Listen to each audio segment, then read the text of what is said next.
Welcome back to Lantern Insights. Today we're going to be changing things up a bit on the channel. We're going to be playing some Lantern Control in Modern. I know, it's crazy. Exactly what you came here to see. We are going back to Whir of Invention. I've been dabbling in a lot of other variations, but I want to just get back to improving the Esper word list a bit. For those of you unfamiliar with the deck, we are built around the card Lantern of Insight, which says that players play with the top card of their library revealed. You pair that with a Codex Shredder that says tap target player mills a card to prevent them from drawing anything relevant, and then you have Ensnaring Bridge to prevent creatures from attacking.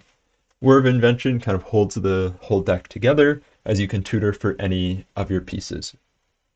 To go along with Whir of Invention, our mana base is basically entirely blue lands, with the exception of Academy Ruins and Urza's Saga.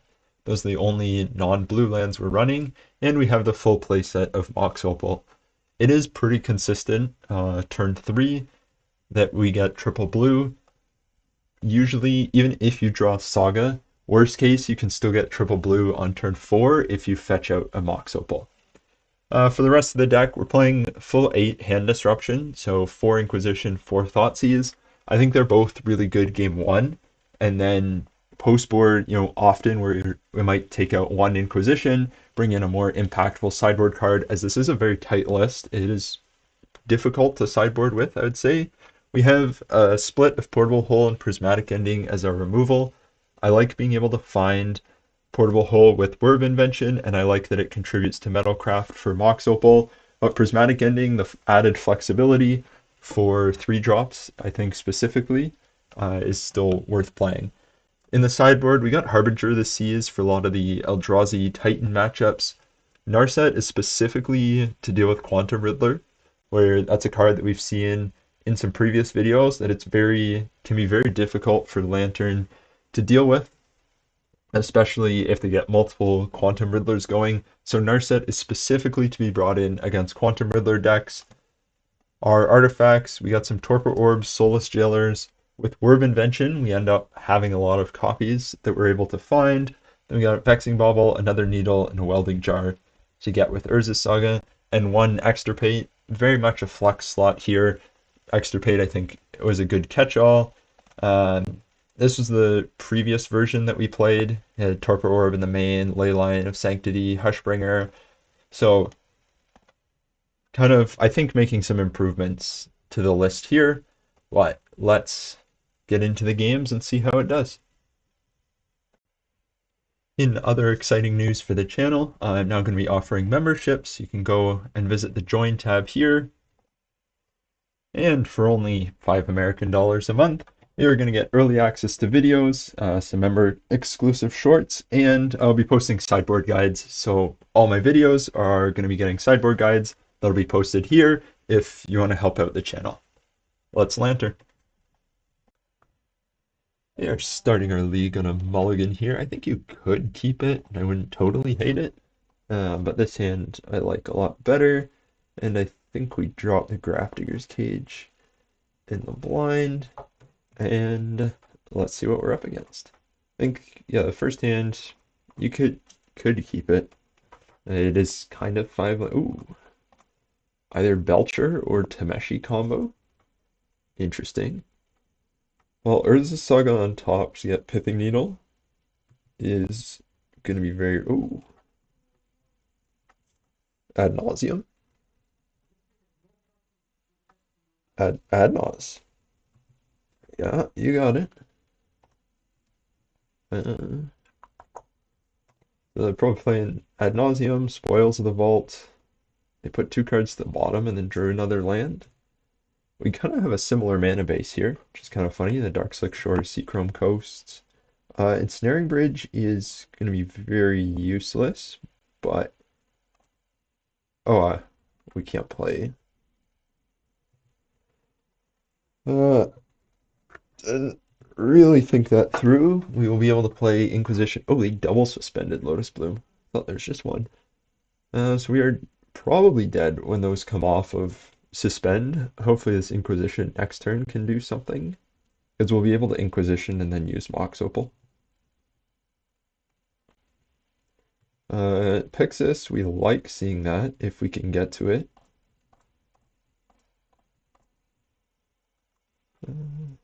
Let's just make a dude and then Inquisition you. Oh, they got nothing. Oh, it's over. Easy. We're gonna draw Pixis and they're gonna have a ton of mana and nothing to do with it. Okay, they're missing the payoff. They kept a hand with half the combo. Obviously, like Angel's Grace plus Ad Nauseam or Spoils of the Vault lets them draw their whole deck, and then you just cast a Thassa's Oracle. Honestly, we don't even care about Angel's Grace on its own. Uh, we decent chance we still mill it anyway, but yeah, from here we're just gonna kill them with constructs. Lantern, we want a Shredder. Our Mox Opal is gonna cast a Pixis of Pandemonium. And yeah, we don't even bother with the Angel's Grace. We'll use that on any card draw spells that come to the top. Angel's Grace, it'll save them a turn, but it'll put them at one, so I'm not worried about it. And yeah, you can have your Lotus Blooms. I guess the only downside to winning this game so easily is that we don't get to see their deck, which shucks, I guess. I'll take winning. So yeah, sleight of hand, we're not gonna let them mill, or not gonna let them draw anything like this.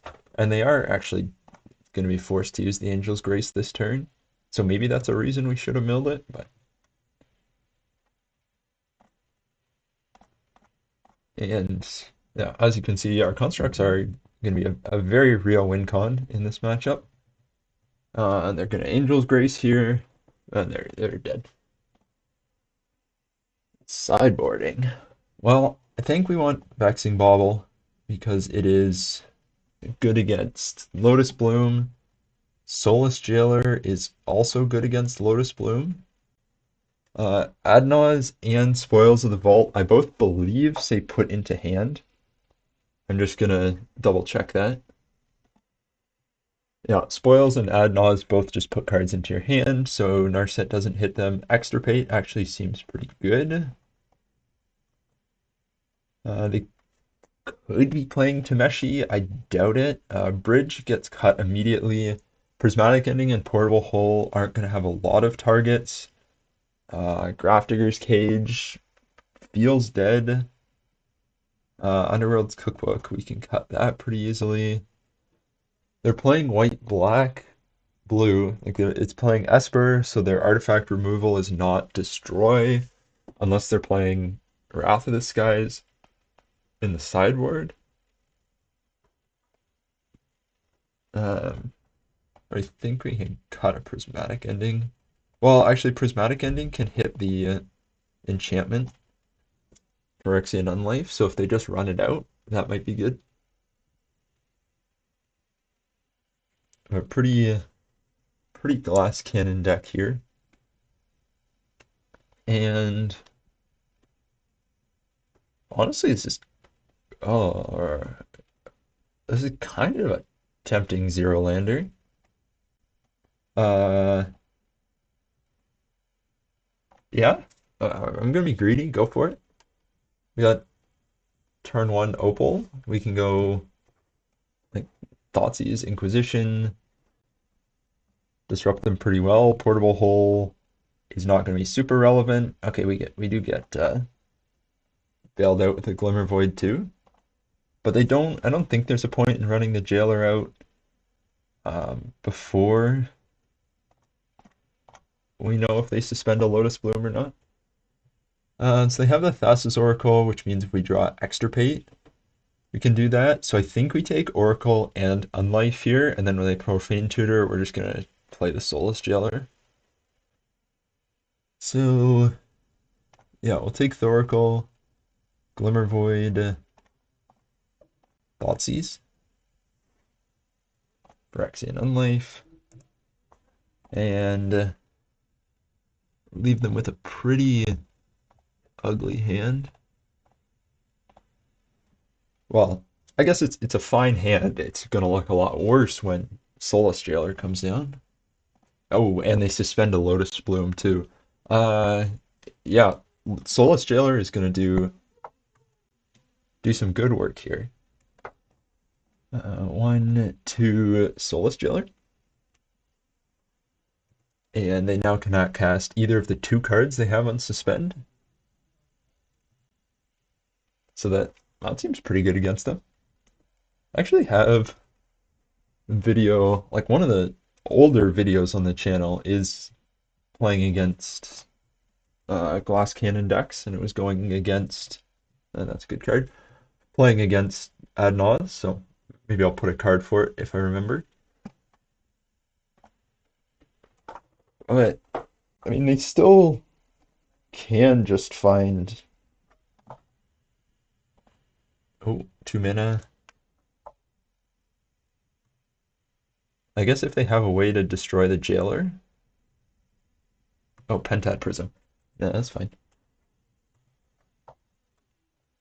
We do kind of need to assemble a lock here. Uh, well, we're not. That's the thing. We've kind of disrupted them quite well, but have not done a good job of letting ourselves win.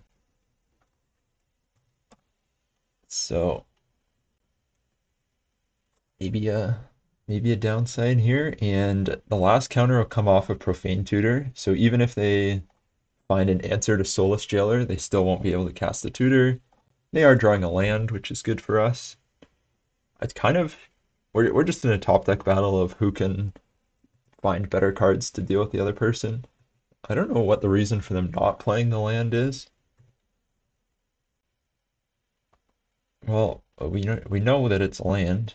Um, so yeah, we're just gonna pass.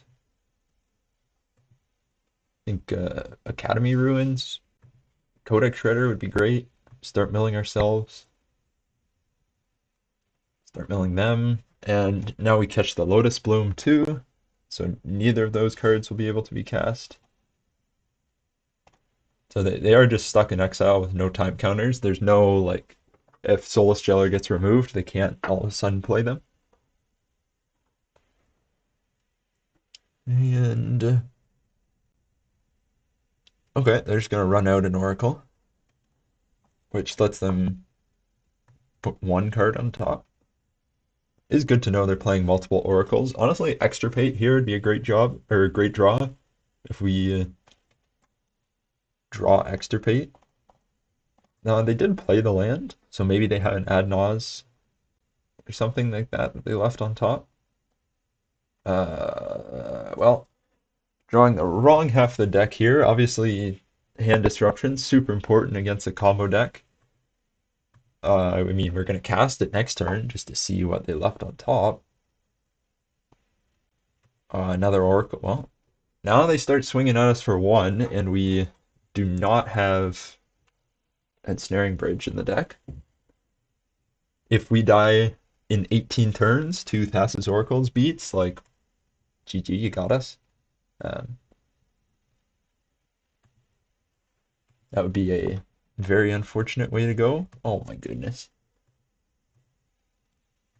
So here I was after 3 turns thinking like, oh, this will be a fast game. Like we got, and then we just have nothing going on. If they do spend a bunch of mana on cantrips like this, we have the hand disruption, we can just take it. Scry 2 to the top. I mean, they're doing more damage to them than they are to us with this City of Brass. Scry's one top, one bottom. So they have one card in hand that they have scryed there. Okay. So let's see what that is. Oh my goodness. Inquisition you. Fracture. Well, I mean, that would be good against the Jailer. It would speed up their Thassa's Oracle's beatdown clock by half.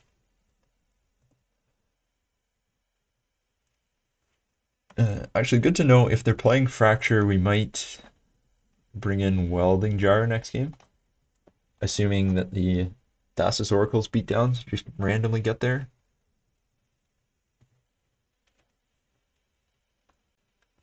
Do draw Kodak Shredder, which is a good card to draw given the circumstances. And they kept the card, so might as well see. Well, we're just gonna start milling ourselves, hope to mill into an Urza Saga, and then the second we do mill into an Urza Saga, that is coming back to hand right away. Unless, of course, they leave a bunch of cards on. Oh, two bottom, that's good. Sleight of hand. I mean, they do need to find two cards that combo, so in 14 cards, can we find one of our Urza Sagas before they find two combo pieces? And the answer to that is hopefully.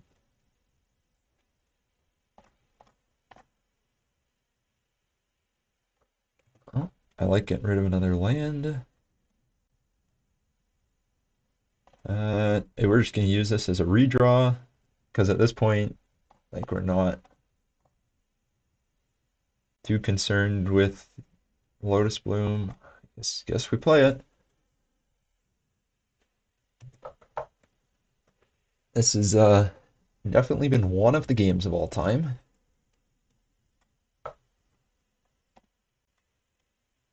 These Oracle beats keep coming. I will say if they just win by Oracle, like GG, that's like plan 10 for their deck probably. But I do like that both times we've used Codex Shredder to mill, it has been a Spire of Industry. I don't even know what the name with Pithing Needle. I'm just I'm just gonna pass through. Haven't seen anything that needs to be named, and probably is a cut for Welding Jar next game.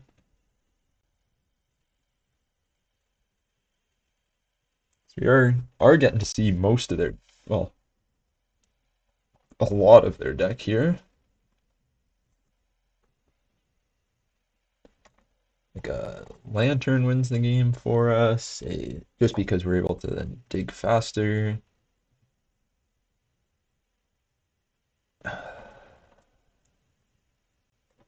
I guess we play it. The funny thing with Pixis is we could probably get Pixis back, just start activating the first line and then pop it to hope that we spun into good things, but I think given the matchup, that's not worth it. And they are just stockpiling cards here, so they could just combo at any time. And they play a land, which they haven't for the last couple turns, so I don't know if we should be concerned about that or not. And we gotta keep doing just all we can do, which is mill our fourth Mox Opal. Oh my goodness. This is so dumb, but is this actually a conversation about whether or not we Thoughtseize because we're worried about the clock presented by these Thassa's Oracles? Like we have half our deck left. If we go to 8, that gives us a 8-turn clock, 7 of our turns, but we have to draw Urza Saga in the first 6, so we then have 6 draw steps plus like 5 cards because we need an extra turn for Codex Shredder. So 11 out of 33 we're going to get to look at. So we're going to look at a third of their deck, and we need one Urza Saga in there. And we're going to play those odds if it comes back to bite us, like GG, but Fracture. Yep, that's certainly something. That just cut those odds by a lot. We're gonna take the pact.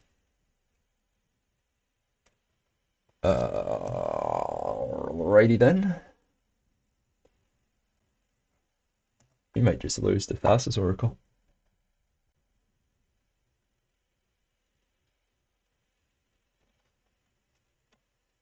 They're gonna get in. And yeah, we don't have a bridge to whir into because we cut them all, which is correct. This is good. Um, yeah, this is, I guess that buys us. Well, I don't even know how good that is because if we put a blocker on top, that just takes an extra turn to find anything. Well, we have a saga. So if we can put Soulless Jailer back on top, then use Codex Critter to get the Urza Saga, play Saga and Jailer,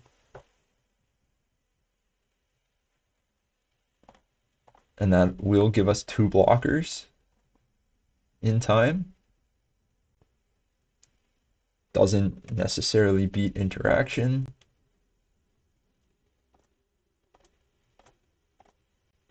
Two, three, 4, 5.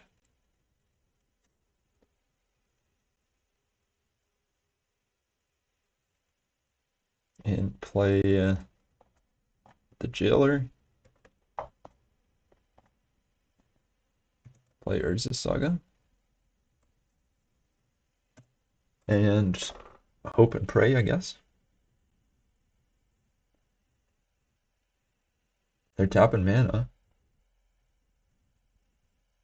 Ad Nauseam. Lotus Bloom. Into the Floodmaw. I think that kills us. Wishclaw Talisman. I mean, we have to hope they, for some reason, keep going and hit an Adnaz. Yeah, I think we just die here. Because they can...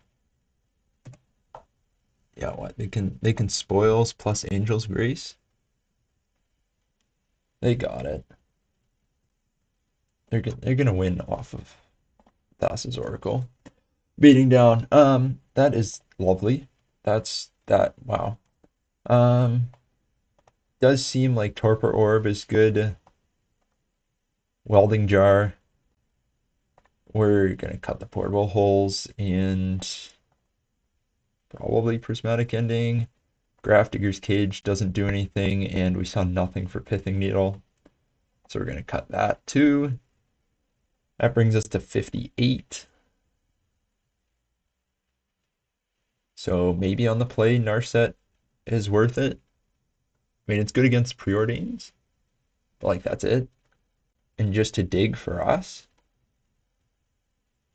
maybe Harbinger doesn't do anything. Well, can cut them off black, I guess, but they have Lotus Bloom.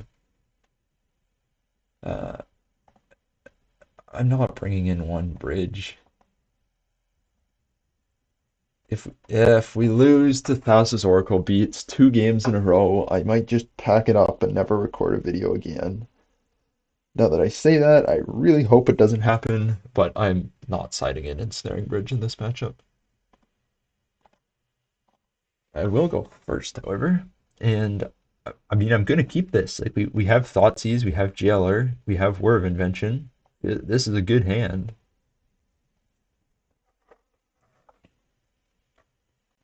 Like, yeah, it doesn't have Urza Saga, but I don't think this is a mulligan to Urza Saga matchup. Oh, they kept different half of the deck. I think we take Fracture. Can also blow up Urza Saga. Thoracle.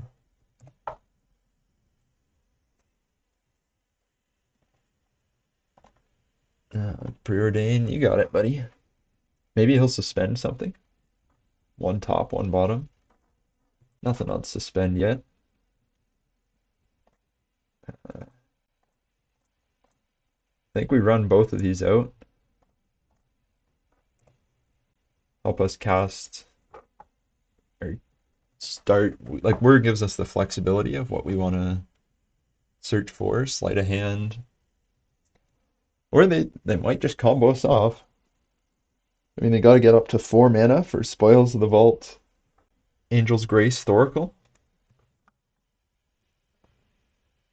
Though actually, if they do go for that line, we can hold Whir of Invention for Torpor Orb. Uh, yeah, I think we take offer.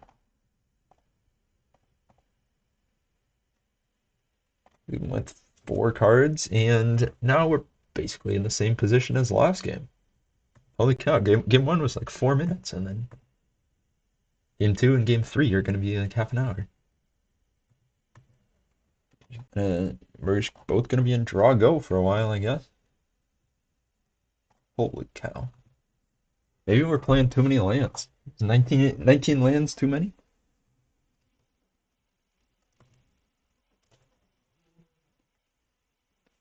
And honestly, I would not mind if they went for, like, if they went Angel's Grace, Spoils of the Vault, naming something that's not in their deck, and just ran out. They're gonna run it out again.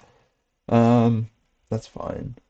I don't think we flash in the Torpor Orb and tell them it's something they need to worry about when we can't do that after.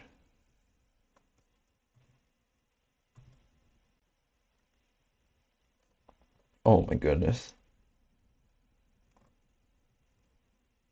Like, what do we even work for here? There's not even a I win the game artifact that Whir of Invention can go find. Spoils of the Vault with 3 cards in hand. Yeah, we let it happen. What does he choose as the name?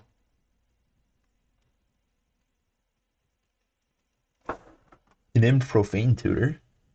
That seems suboptimal.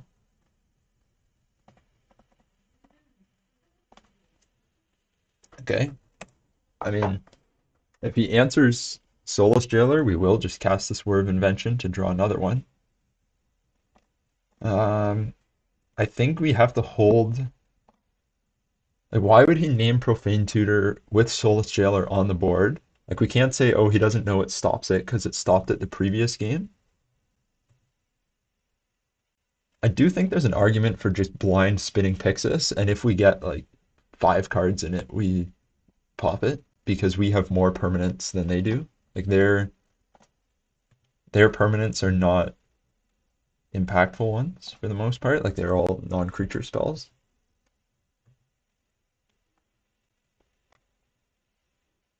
And like we definitely were for Lantern once this Profane Tutor comes off suspend. Like in this upkeep, if they don't have an answer for it,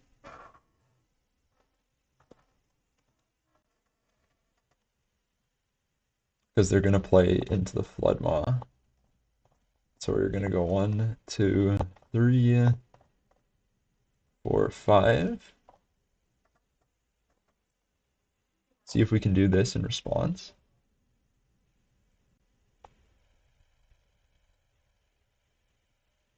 Pact of Negation. Yeah, that's a card. So maybe they just win.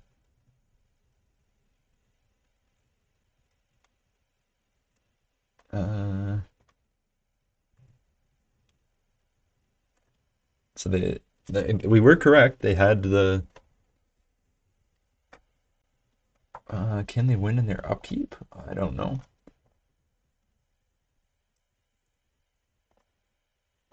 Spoils of the Vault. And let's see. I'm not gonna be thrilled if they win this here.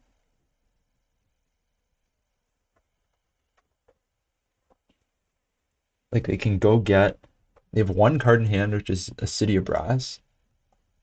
So they get 1/2 of their combo. Like they get Ad Naus. They get like they're gonna pay for this. And yeah, probably getting Ad Nauseam, be my guess.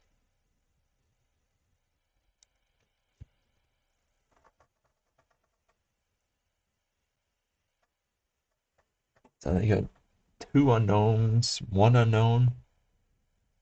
Unless we were wrong about. No, they had two City of Brasses, right? Maybe not. That's something. So if we pay 1, 2, 3, 4, 5, we can get Whir of Invention back, which can disrupt the combo. Soulless Jailer, I don't think does a lot here. So 1, 2, 3, 4, 5. We do have exactly enough to. Wait, no. 1, 2, 3, 4, 5. No, and then we only have two lands. So yeah, we're gonna run out. Gonna run out Jailer. Not sure it'll do much. Urza Saga, kind of have to draw that because that's kind of how we win without Lantern, and it gets us a Lantern, so double jeopardy, I guess, there.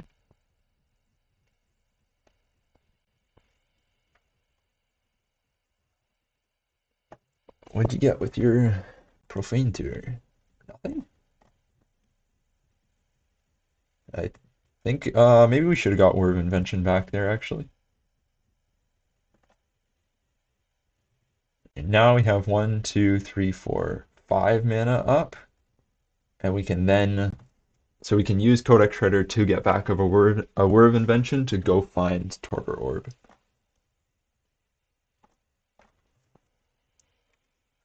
And Pixis has 3 cards face down under it. So they're gonna add Naws here. There's nothing we can Whir to get back. Like it's just what do they find here? Spoils.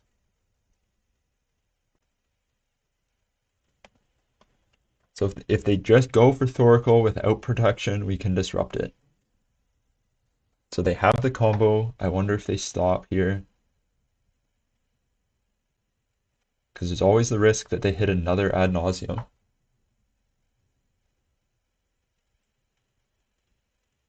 Wishclaw Talisman. Oh, that's what we were going to leave Pithing Needle in for. Okay, so they have Oracle, Spoils. Plus, now they're going to struggle to top their City of Brasses.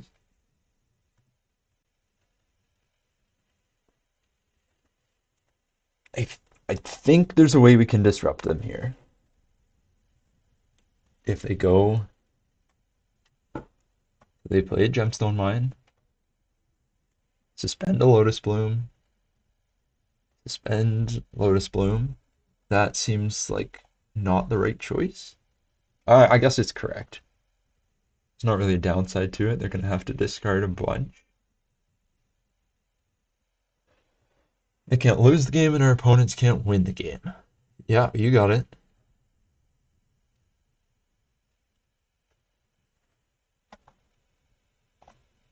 So now the question is, do they Wishclaw Talisman? I think we gotta do this here. 1, 2, 3, 4, 5. Because they're gonna cast Thassa's Oracle, and then in response to the trigger, they're gonna cast Spoils of the Vault. Whereas I think they might have enough mana to Spoils of the Vault in response and go get a Fracture. Oh, they had Pact of Negation in hand. GG. Wow. Wow. Yeah, they just spoils here and their deck's gone. Holy. I still think it's a favorable matchup. That was just some of the worst drawing I've ever seen. Holy cow. Um, that is a very unfortunate start to our league, but can't win them all, I guess. And holy, we really did lose to Thassa's Oracle. Well, not this game, but really did lose a game to Thassa's Oracle beatdown. It's crazy. Round 2, we are starting once again on the draw with another 5-lander, but I think this one is keepable just because we have the full lock. plus Urza Saga. Now, if it gets Thoughtseize, which it doesn't here, ooh, playing something discard, Hollow One, and I think it might be correct to lead on Urza Saga here.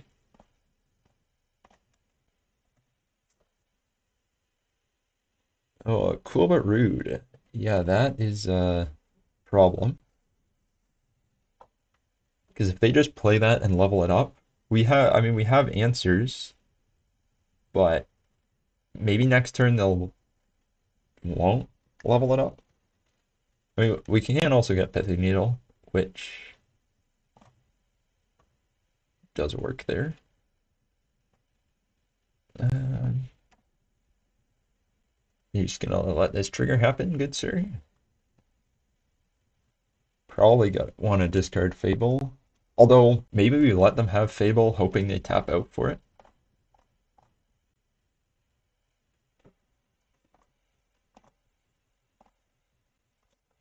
Yeah, double rock here.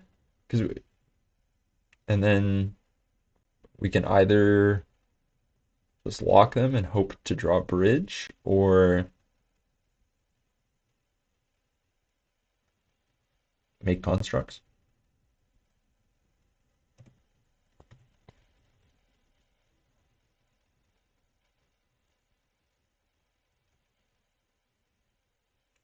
So hopefully you just play Fable here. That is the goal. Well, we gotta find a not Pithing Needle, Prismatic Ending, or Portable Hole, or Whir of Invention. Because Cool But Rude is gonna do a lot of damage very quickly. They're gonna discard the Fable. Yep, yep. This is apparently the Fable is not tempting enough. And we definitely do not want to draw land here, so we will be using Pixis. You got another one drop? I think we might be getting Cookbook. Just want to get some of these lands out of our hands and do have a pretty solid lock to begin with. Well, we're taking 4. And Blood Moon entered the revealed cards. Blood Moon we care about less than a lot of versions. Oh, wait, no. Blood Moon we care about way more. Sorry, I was thinking Harbinger. Yeah, Blood Moon obviously hard destroys us here. Um, Inquisition. No, I think we just need an answer for this cool but rude.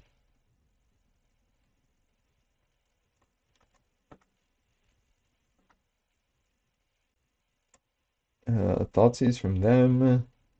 We don't really care about.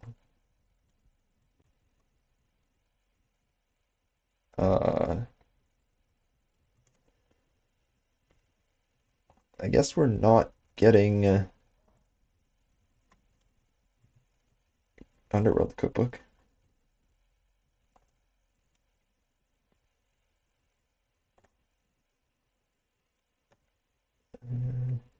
Yeah, I think we got to do this now. Well, we still can.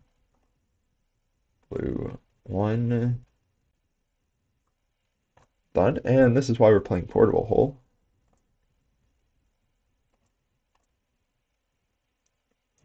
And then we are just getting very close to crying in Blood Moon, but with 2 mill rocks. Yeah, I guess we have Mox Opal. Okay, we're maybe not totally cold to Blood Moon. We do need a Snaring Bridge pretty quickly, but we're not totally cold to Blood Moon. Like the thing is, Cool but Rude just kills us way faster. They also have this looting that they can flash back. So looting was 4, 6. So we were at 10. We were at 1, assuming they had nothing else. If we didn't kill the Cool but Rude. I guess we got Bridge there. It's still only 4, but so they're gonna flashback looting. They find a Ragavan. Again, not the end of the world.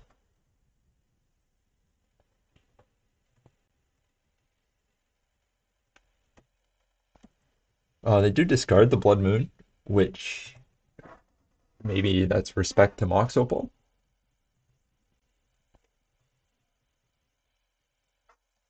And then we gotta dig for Summon Snaring Bridge. Pithing Needle does not do it. Snaring Bridge, Whir of Invention.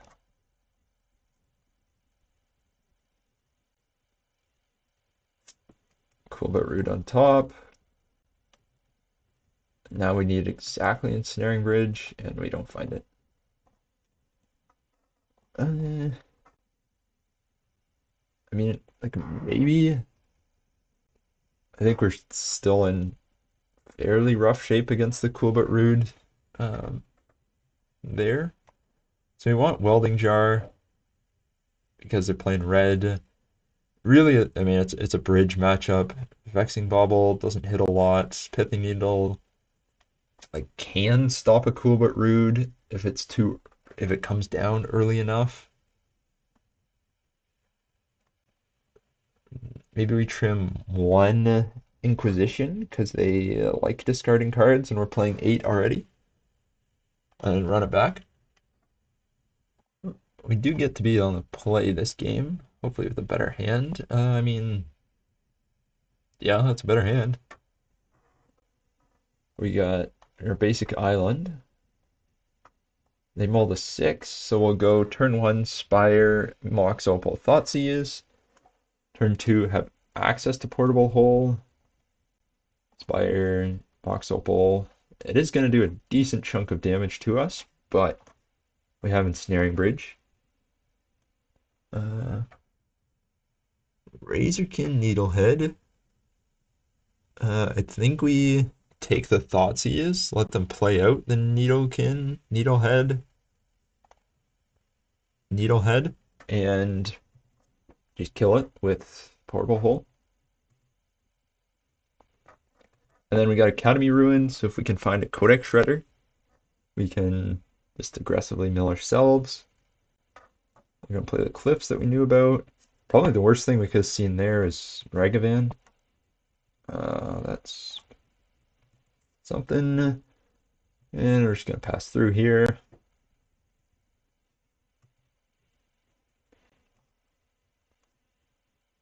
They play another Black Cleave and the Needlehead, which we have an answer for. It works pretty well with Shieldred, that card, I will say that. And here we do actually get to cast both Bridge and Portable Hole in the same turn because we drew the Mishra's Bauble. And then we can loop, can, but maybe not necessarily should, loop Mishra's Bauble every turn with Academy Ruins. However, on its own, that doesn't really accomplish anything.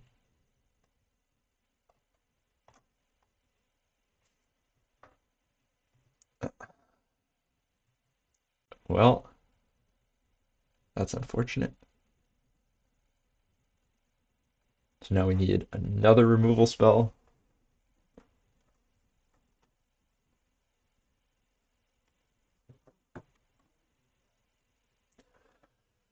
Destroy target artifact. Yep, that puts us on a 15 turn clock.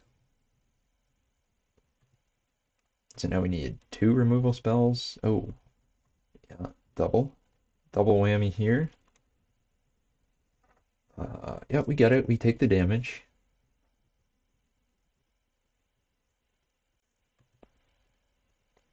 Underworld's Cookbook, that is, whoops, is a pretty good card to draw here. Codex Shredder. Underworld's Cookbook. Make a food. And actually we can start using Academy Ruins to get back Portable Hole. Pithing Needle. Depends what they play in this next turn, I guess is what we'll say. If they play and don't level up Cool But Rude, I think we get the Pithing Needle. If they do something else, we get, well, if they play and level up the Portable Hole, or not the Portable Hole, the Cool But Rude, we get Pithing Needle back. If they play Shieldred, we cry. We do have a Bolt in hand. Uh, this is fine because we have Academy Ruins here. We're going to get back the Portable Hole, blue and colorless. And then we're going to take one, but taking one is much better than taking like 10 from Cool But Rude. And just keep milling ourselves. Well, okay, maybe we should not be milling ourselves. Like, this is always the thing with Codex Shredder. It's like, it's correct to mill yourself, but then it's always funny when you mill the exact card you're looking for. They discard Lightning Bolt and a Swamp. Fable. Well, so they have Mystery card in hand. Okay, we're just gonna auto yield. Oh, we forgot to put. Oops. Yeah, that's a mistake there. We are gonna miss multiple draws off of Fable. Yeah, obviously in my upkeep, I'm supposed to put Lantern back on top. Uh, just kind of wasn't thinking of it. And they got looting in the graveyard. Okay, they have lots going on. They discard another Needlehead. I guess realize, oh, I do double Faithless Looting. So Grafdigger's Cage would be good.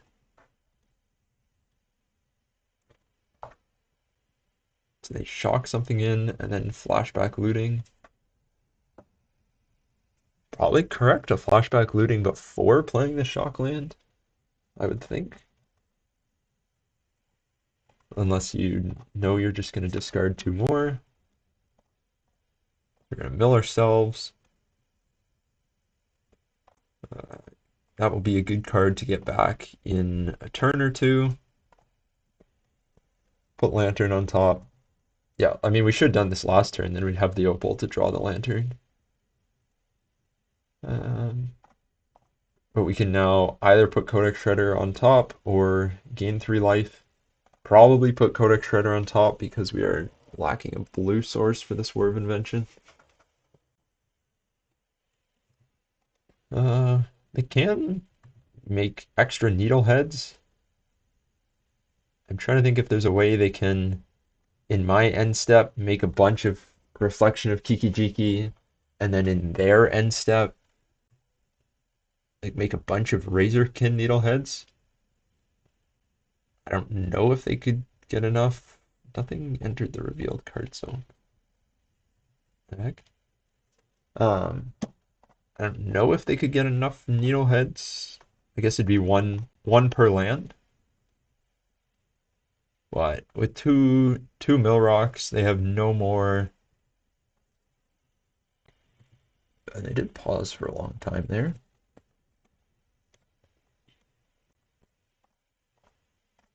They are out of Faithless Lootings. Oh yeah, we got triple blue. Never mind, I don't know what I'm talking about. That just costs us a damage, but that's fine. And from here, I guess one unknown, but we don't know what that unknown is. Although in their upkeep, we are not going to let them draw Necrodominance.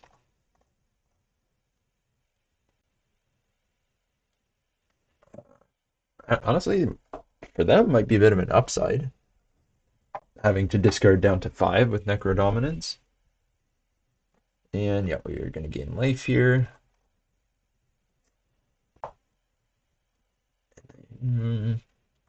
Probably a Pixis of Pandemonium. But we'll see. We don't have to crack it right now, so. Shieldred. Again, we have Underworld's Cookbook, so we can beat both Shieldred and Razorkin at the same time. I don't think we necessarily want to. Yeah, I mean, even if he draws Shieldred, we still can win here. What's the point of getting a Surveil land when there's a Codex Shredder trigger on the stack? I don't know. Is this channel slowly becoming me just judging my opponents for making mistakes against Lantern? Potentially. Uh, Maybe get a Pithing Needle back for Reflection and Kiki Jiki. Can't hurt.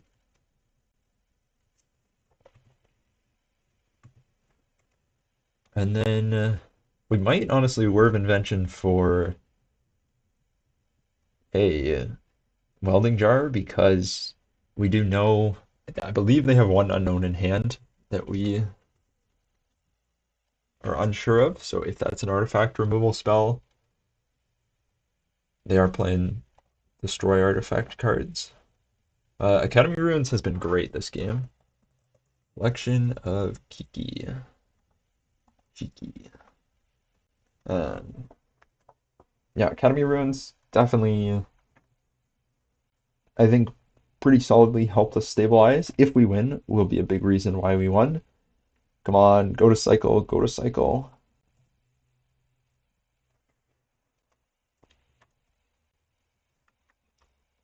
Or just play it. Like, you could have cycled it.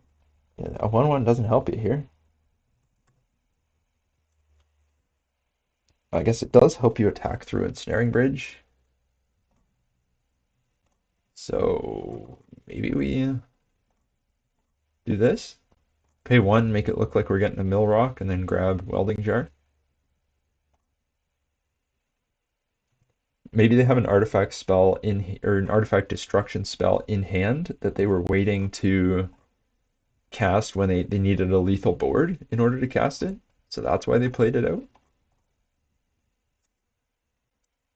If that is the case, unfortunately we're not able to F6 through things. But I think we have it pretty solidly locked up here.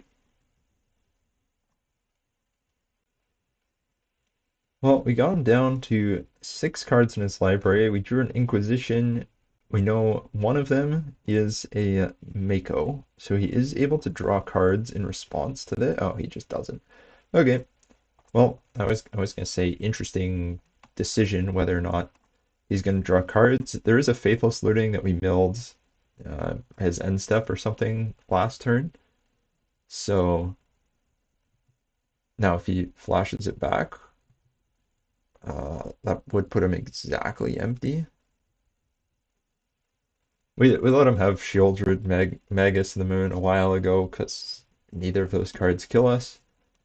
It does appear he's just trying to burn clock or just play through cards. He can looting, but we got game 2 here. Another looting, very cool. Surgical extraction doesn't matter at this stage. Yeah, Cookbook doing a lot of heavy lifting here. And Thoughtseize mill that. And game 2 is ours. Boom. I do think. Oh, I forgot. So Necrodominance, Shieldred are obviously problems.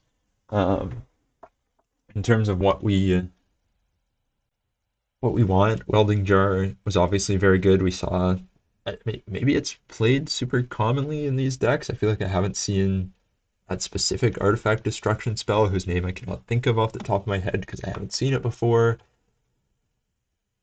The question is, do we want an extirpate? And I think like I don't know what we would cut because if we're cutting extirpate, like it does the same thing as Grafdigger's Cage if we're going after Faithless Lootings. Uh, Beyond that, the needles.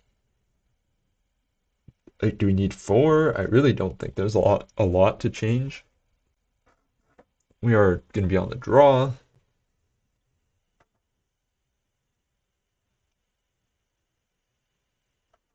But and 11 and a half minutes. I mean, maybe I'm jinxing it now, but Should be enough time to win. Definitely enough time to lose. Yeah, I think we keep this. Obviously, you kind of want a bridge, but we got ways of finding it. Surveil land is great. We're going to start on Shredder plus Thoughtseize. Prismatic Ending is also a really good card to see.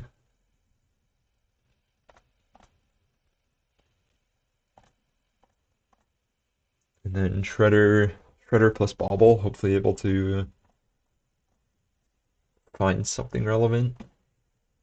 I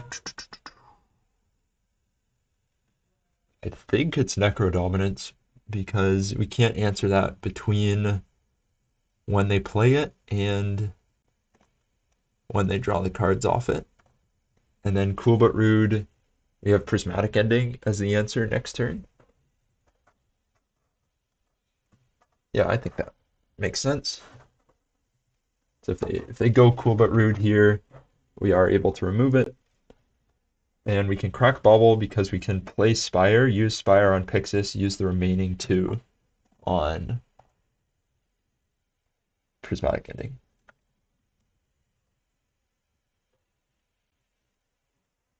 And maybe you think I'm respecting Cool But Rude a bit too much in terms of how big of a threat it is. Oh, we don't need that right now.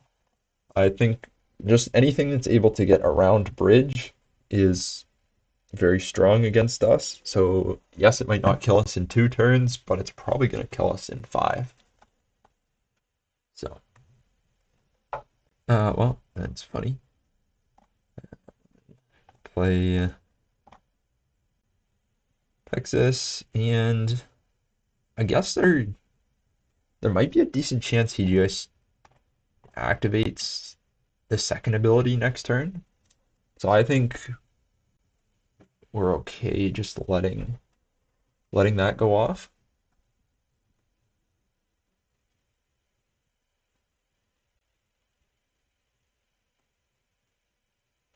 Like, does he activate it knowing there's a chance we draw a Pithing Needle and then he's not able to activate it anymore? So he's tapping for something. Red, yeah, okay, is gonna activate. Faithless Looting is one unknown. I mean, yeah, it is what it is. That seems to be about how things are going today. Oh, we knew about it? Never mind. Forget everything I said about the world being rigged and anything in that variety. But, yep, down to 14. I'll take a draw step here. Uh, no, I think we use. Do we use Portable Hole or because he's gonna play Fable next turn? So I think we just run out Portable Hole. If he has an artifact destruction spell that blows up Portable Hole and then he gets Cool But Rude back and levels it up, we can then Prismatic Ending it. But if he just plays Fable here, we can Prismatic Ending the Fable. And I think I value being able to do that in this spot. 2 red, and Razorhead. I wouldn't mind drawing an Urza Saga, honestly. Well, that works. Gonna Prismatic Ending you. Yeah, right?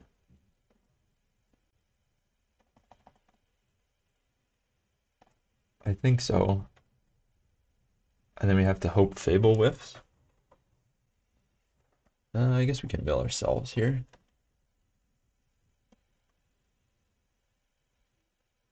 And then if we get up to 5, oh, sorry, that response. If we get up to, wow, okay. Well, just forget everything I've ever said about milling yourself. Yeah. If we could just get someone that does play Lantern to just reinforce that it's correct in the comments, that would greatly help out my ego. She's becoming very fragile after continually milling the card we're digging for. Although that works. And then I don't think we mess around and try to go for constructs here. I think we just play bridge. We'll make the constructs anyway. Um, I think in this matchup, bridge is very relevant.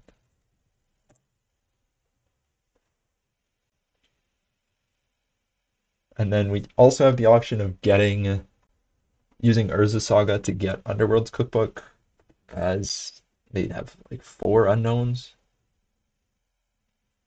Or Welding Jar. I guess we got 2 draw steps before we have to decide what we search for. Well, that's pretty bad. How much life are they going to pay? Okay, they probably want to draw enough to find a Shieldred. 13 cards.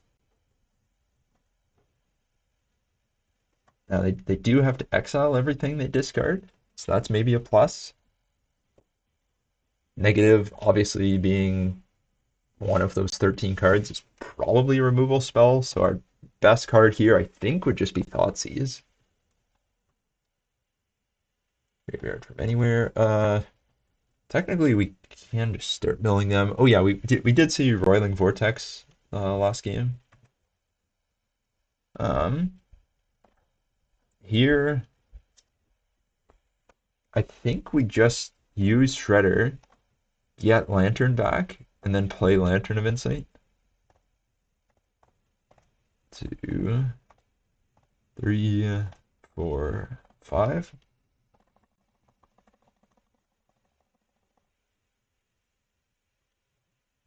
And then I'm gonna have to go quick. 8 minutes. Assuming, I mean, they discarded a Shieldred, which I assume means they have a Shieldred. If they, I was gonna say they thought a long time. That might have been a surgical. That is a Thoughtseize. We're gonna shred the Cool But Rude. And that's fine. So what do they draw here? Like they drop a Shieldred, they have Shieldred plus removal spell. Obviously Shieldred plus Necrodominance, huge combo. They do only have 32 cards left. I don't think we're milling them out with them just milling randomly. So they destroy our Portable Hole. What is the downside of Portable Hole I was talking about? 3 cards in deck. Are they going to pay? They don't pay anything. I think we just grab Pithing Needle on Cool But Rude and cast Thoughtseize. We will make a construct. We gotta go here. Clock is kind of becoming an issue. Although with 30 cards, maybe quicker to mill out than some matchups would be. Come on, where are you? Pithing Needle. Cool, but rude.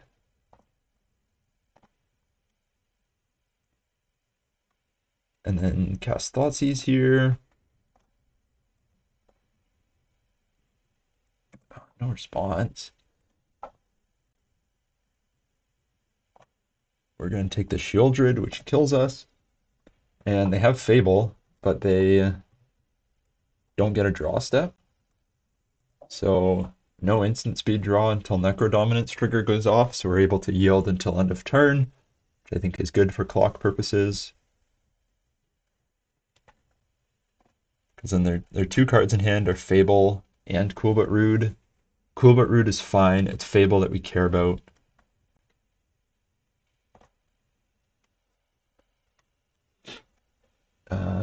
Yeah, pay any amount. They pay 2 and they find a Needle Kid.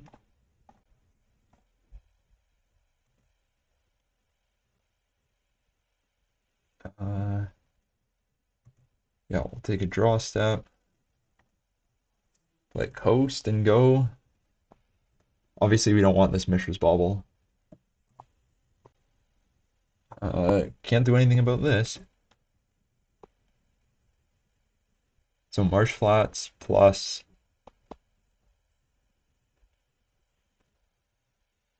they just drew one card.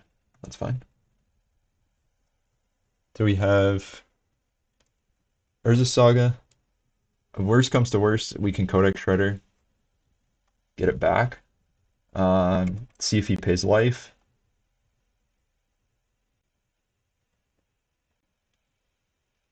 This is where Gear per Ether Grid would be good. I kind of wonder if I could play that card. I don't very often, and I didn't really think of it. Um, but that might actually be playable. We're gonna grab Welding Jar here. Uh, and then I think because of how limited their draws are, and if they draw multiple off Necrodominance, we can't do anything about that anyway. So I am just gonna get the Urza Saga back. 6 minutes. We'll slow down our milling a bit. Six. 1, 2, 3, 4, 5.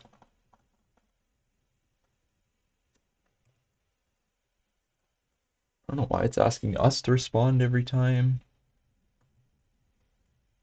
Because they technically, yeah, they will be able to make extra needle kids. So, no, the pithing needle had to go on that. Um, yeah, we'll let them shuffle. Again, because they don't have a draw step, like it's a lot different. They have to pay life to draw. So they have, well, actually they can use double Kiki to make, okay, now we need a pithing needle. Another one. Do we have one in the graveyard? Nope. What's he tapping for? I don't know. Ooh, he's gonna draw. Oh, he's gonna Faithless Looting into a swamp and another card, which is fine. He now has no Faithless Lootings in the graveyard. So we are gonna let this trigger resolve.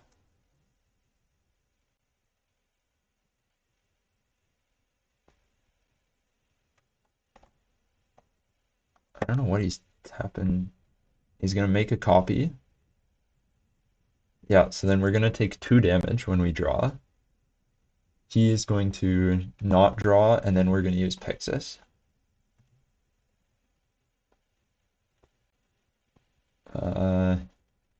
Lantern's probably good enough, or sorry, not Lantern. Fable's pretty good enough that we are gonna Pixis upkeep. And Whir of Invention is great because this lets us decisions. So we got Pixis on top. We do just die to the reflection of Kiki Jiki, so I think we have to do this first. 1, 2, 1, 2, 3. Just over 5 minutes left. Honestly, the draw step slowing down his own clock is kind of annoying. And then we name Reflection of Kiki Chiki. I wonder if he'll put the Spellskite into hand, like from on his side of the battlefield. Is it worth it to pay a life with the Necrodominance? And we actually need another Codex Shredder. I just realized that if we just use Prismatic Ending, we will mill out before him because he doesn't draw a card.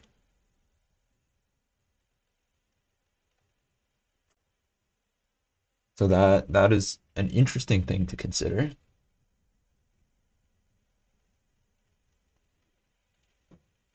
So we paid 2 to draw land. We are fine with that.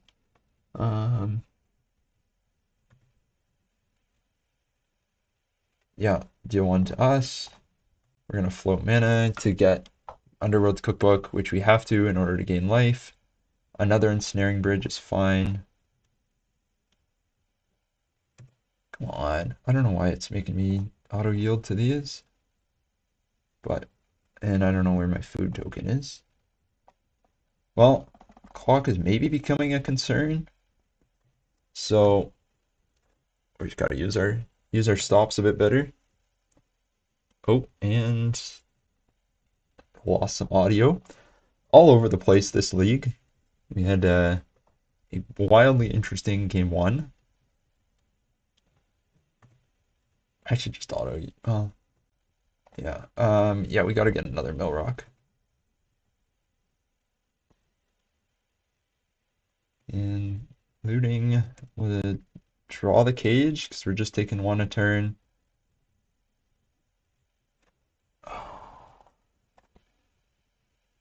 Like you can pay one life for looting.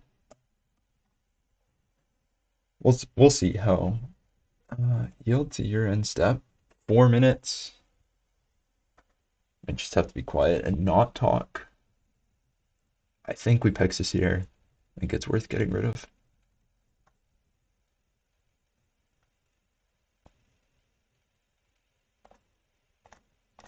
He has 2 cards he can draw with it. Yes, auto yield to my own cards. Yeah, this trigger happens.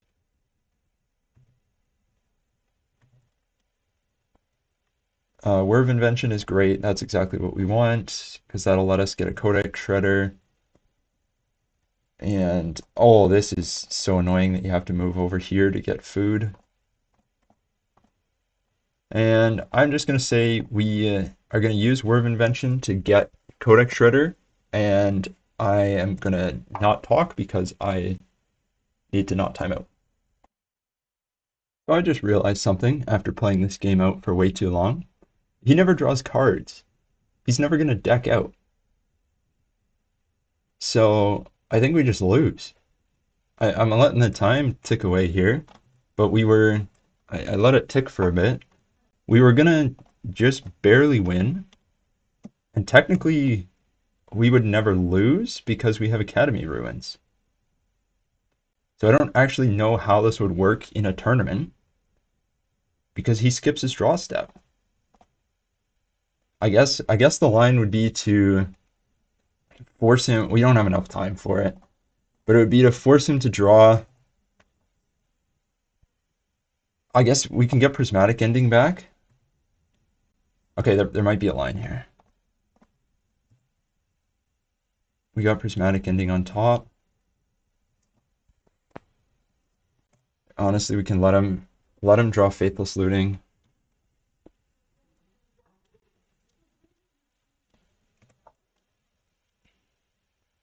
Where's our Codex Shredder? Shred.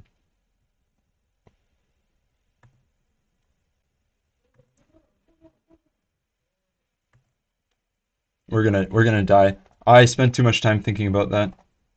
Um, that's my fault.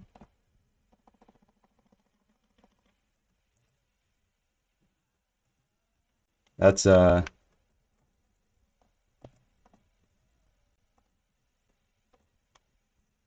no, that's my fault. We definitely could have won. Um, I didn't see it in time. Yeah. So if I hadn't spent like 30 seconds, 40 seconds talking about how we could have won there, I forgot we could have Prismatic Ending to remove the Necrodominance, and um, even if we had all the Prismatic Endings in the graveyard, which was kind of what I thought about first, we would have time to get Academy Ruins back. So I will say that one's kind of on me. Sorry that this recording is, I think, already close to an hour for the first 2 games. Yeah, so sorry to talk through it a bit slower. The problem there is Necrodominance says to skip your draw step.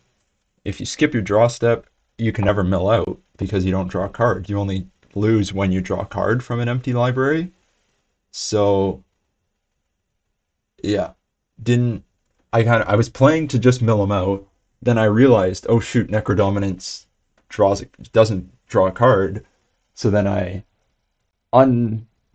stopped kind of playing fast. Um, should have managed our clock a bit better. I think if we have an extra 2 minutes, we win that game.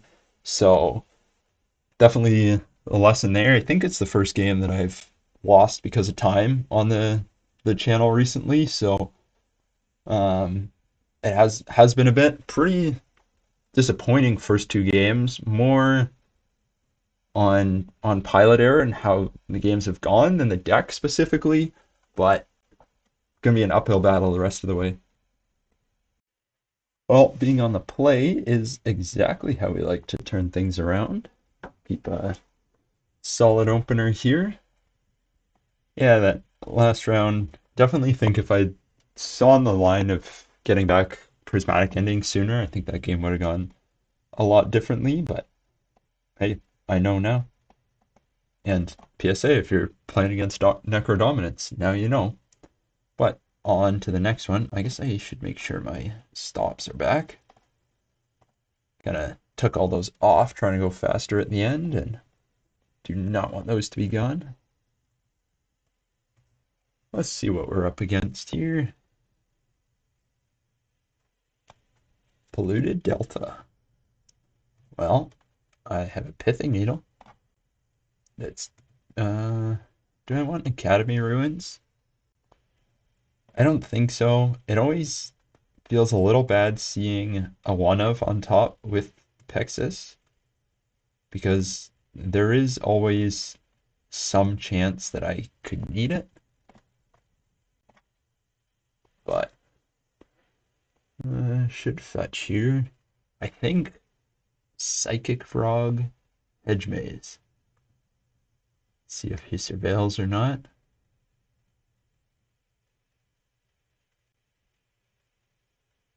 Uh, we're gonna go. Maybe should not have ran this out that easily. But we'll see.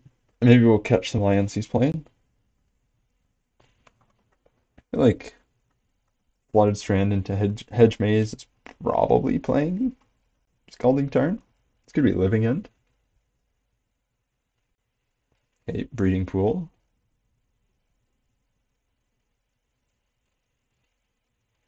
Oh, well, it seems like there would have been a better card we could have named with Pithing Needle. Eh. Yeah, definitely oh, oh well. Mm, I went, oh, that's not Grizzlebrand, but Atraxa. I mean, I thought he was just gonna get Grizzlebrand, and that would have been the Pithing Needle name. Um,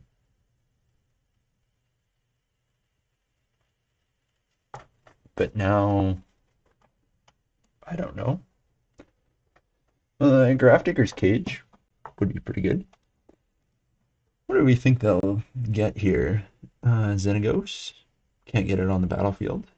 The good news is what did they choose? Generous Int,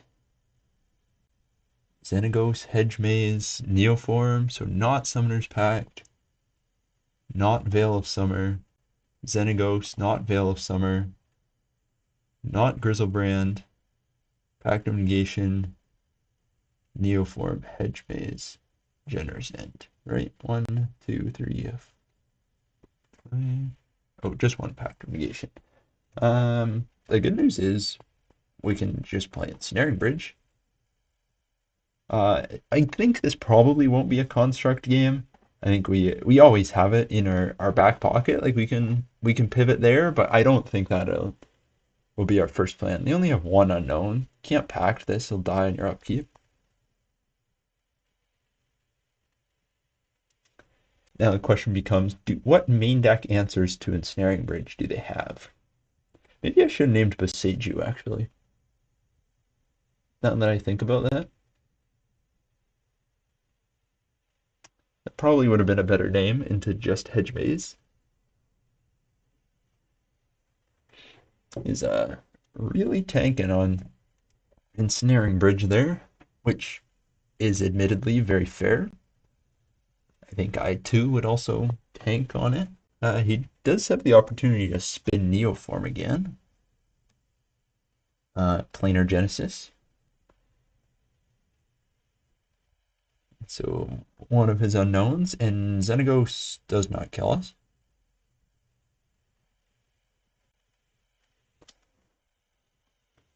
So it puts a card into his hand. Plays the Hedge Maze and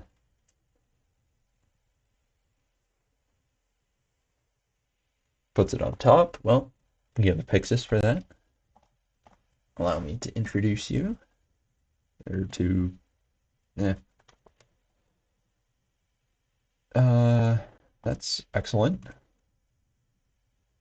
So we are going to grab a Lantern.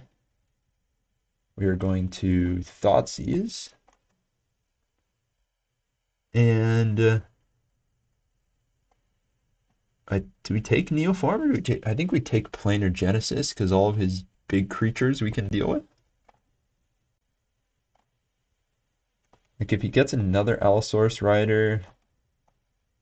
Okay, actually Neoform can get a Grizzlebrand. The question is, does 7 cards kill us here? And the answer is maybe.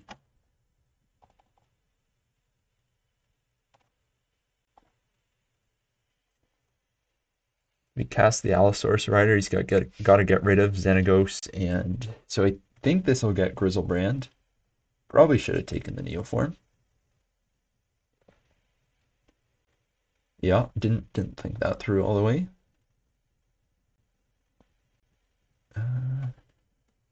Consign, Veil, Disciple of Freylease, Generous Int. None of that kills us. Again, it's a question of how many. I mean, Disciple can draw a ton of cards, like 13. Probably playing Endurance.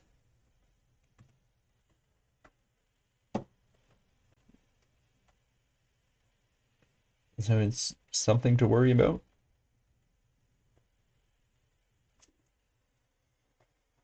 We're not playing Torpor Orb main deck, so that's not an option.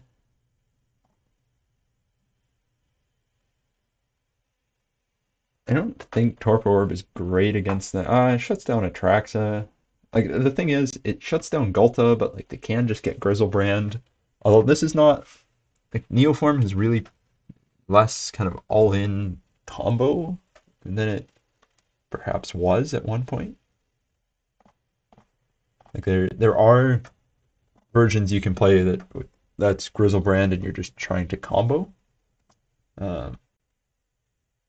Like playing looping endurances, there's like a super convoluted line of you play Nourishing Shoal and you loop gut shots to win, and that one's a lot more all in. This one, I guess, is equally all in. It just is more diversified in how it kills you. And they go to cleanup, they're going to discard a whole whack of cards. Basically, this Disciple of Freylease is kind of what we're worried about.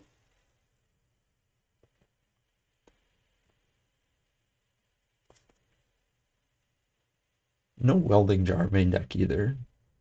Honestly, I think we probably hold up the Whir of Invention for a little bit, because if they... Well, I guess they're getting close to Pact of Negation mana now, which is not ideal. Because then they can use it against Whir of Invention. So they discard. I think in their upkeep. Yeah, that seems like a fine time.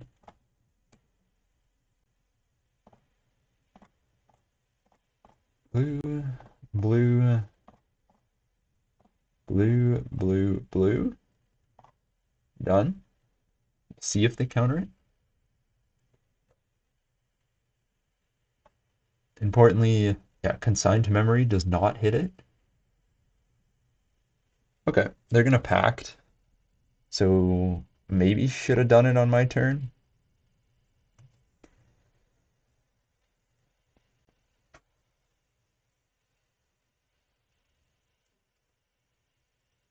Basically, it's just a question of what do they draw that kills us? Because uh,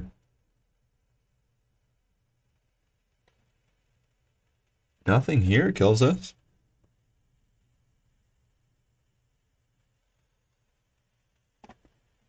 They can't use Grizzlebrand anymore. They can play this Disciple of Freelise to draw 13.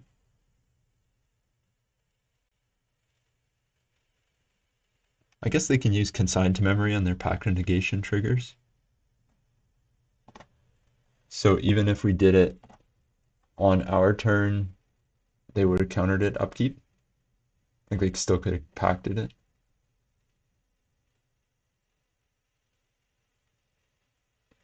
Galta. But Galta here puts Disciple in?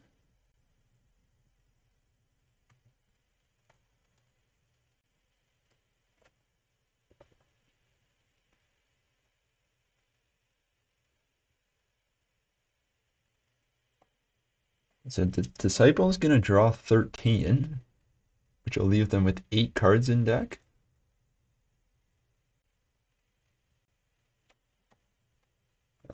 That's fine. We don't play creatures. So Disciple of Freylise time? I wonder which creature they sacrifice.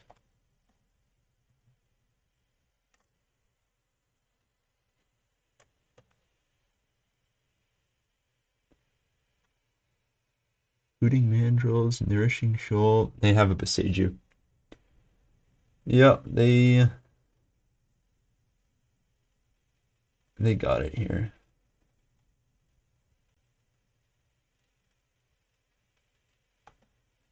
And then they can give haste and plus X plus O. So they can give this haste and plus 10 plus O. Definitely winnable. I mean, that first Pithing Needle, yeah, Boseiju might have just been a better target. Pithing Needle, Torpor Orb. We did get to look at their deck. The unfortunate part is they're now going to have Force of Vigor, probably also Force of Negation.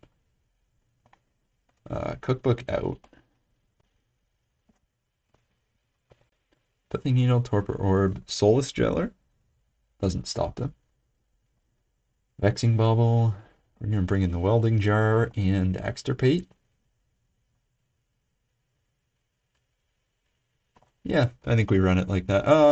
Narset could maybe be good. We'll think about her. Yeah, I think it's worth it.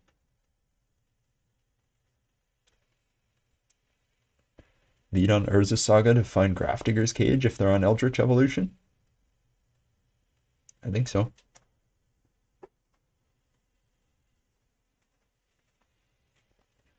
I don't think that killing them with creatures is super realistic. We do get hard blown out by Force of Vigor here, but ooh, if I can spell, who endures? Go for Neobrand. No Leyline of Sanctity. That's good.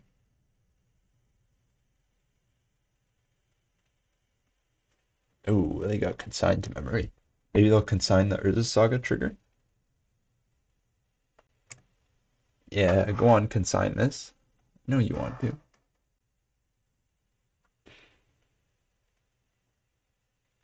Definitely incorrect too, but. And we're gonna lead on Lantern because we have 2 of those. And to make it look like we don't have another one. And no consign to memory.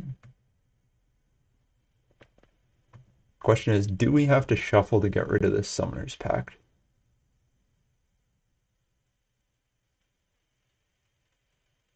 I think if you got it, you got it. I mean, if they have everything, okay, they're they're still holding up a consigned to memory for ensnaring bridge. I think that's almost certain. And they left a land on top. Don't know if I can make any strong conclusions about what land they might have had, or what they might, whether or not they have another land.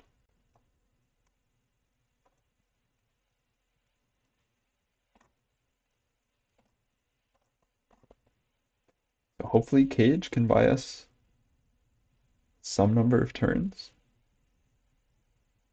And if they just force the Seiju and Grafdigger's Cage here, we cry. The question becomes, is it worth it to mill them knowing that they left a land on top? I think it might be.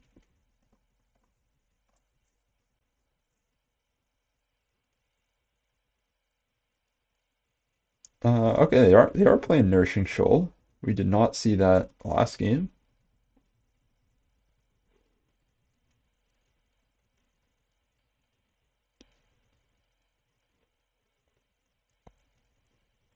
You have another land.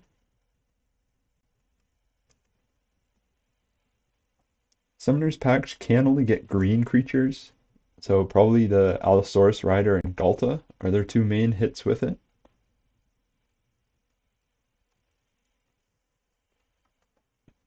And I don't think there's any reason to play out Ensnaring Bridge. Well, I guess especially if they miss a land drop here. They're going to use their Summoner's Pact, Dryad Arbor. They did think for a while, so I'm guessing they don't have a land. Like, I assume you just play out your land, but I could be totally wrong. So they grab the Allosaurus Rider.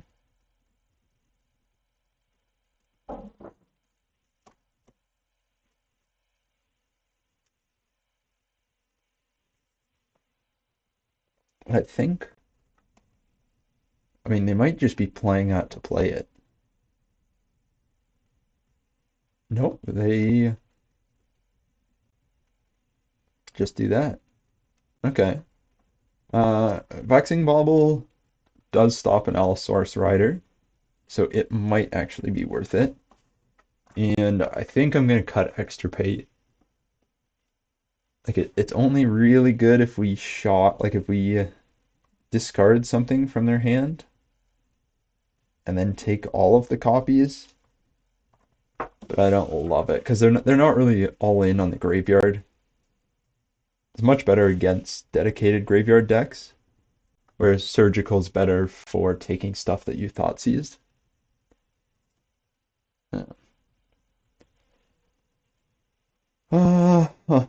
This hand, this hand, this hand. We have Torpor Orb and an Inquisition. Let's try it. Turn 1 Inquisition into turn 2 Torpor Orb. It will mean they get Grizzlebrand instead of anything else. Like, instead of getting well, yeah, we're gonna take the Eldritch Evolution. They because we do not have a Grafdigger's Cage. And then Whir of Invention, I really like just the flexibility of being able to hold it up. We do need another blue source. But multiple Summoners Pact are not great if they're not winning the game. So they need to find another Neoform effect.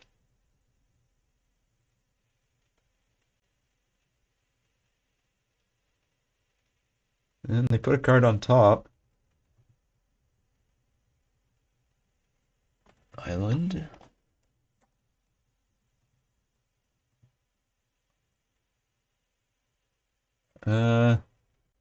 Yeah, I think we have to take the turn off the Thoughtseize, like not play Torpor Orb, because they left something on top. But maybe they're just going to play the Planar Genesis in response.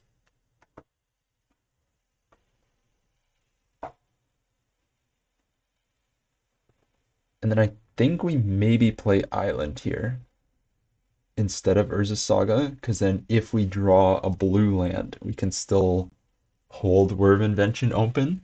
So then if they go for Summoner's Pact into something, they get a land. Disciple of Freyalise, double Summoner's Pact. I think we leave them with double Summoner's Pact Disciple. And yeah, we're going to do that. Because then next turn we can play Saga and still play Torpor Orb without losing the constructs. Because I think the constructs could be a viable win condition in this game specifically. They drew, oh, that was their fetch land. And anything else?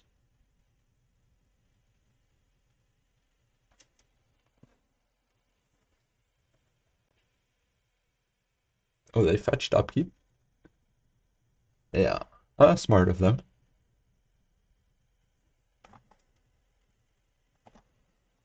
And they're not going to do anything, which we like. Kind of hoping to draw a blue land here. Now they didn't do anything, so the question becomes, do we Saga plus Torpor Orb? Or do we just hold Whir of Invention open? And if we hold Whir of Invention open, are we committing to hold Whir of Invention open the rest of the game? Because if we hold it open now, every turn they get more and more likely to draw something that's relevant. I think because of that logic, if we hold it open now, we have to hold it open for the rest of the game. And I want to do something proactive. The next turn, we can hold open both Whir of Invention and our ability to make constructs.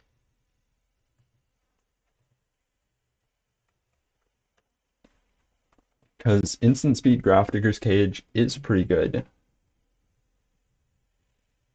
The other thing is Urza's Saga can also just grab out Grafdigger's Cage. So starting next turn, we can hold open Whir of Invention while adding to the board and getting more hate pieces. And it's basically like, do those two cards matter that we don't know about?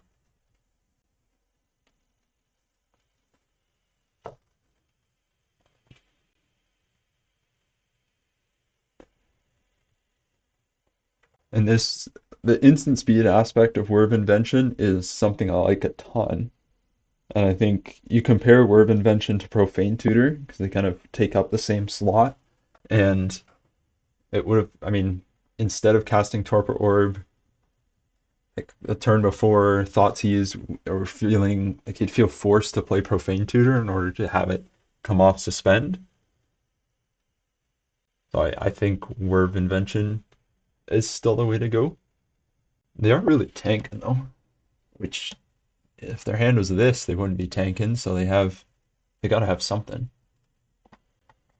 Well, they go ahead and cast a Summoner's Pact to get a Allosaurus Rider.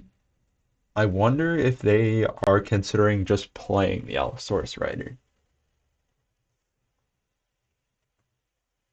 What did they exile? Summoners, they exiled Eldritch Evolution. So the two cards that they drew were Eldritch Evolution. So that is unfortunate. But their card in hand is Disciple of Freyalise, so they're gonna, which doesn't trigger. So if they get an ETB, it's gonna be Grizzlebrand. Yeah.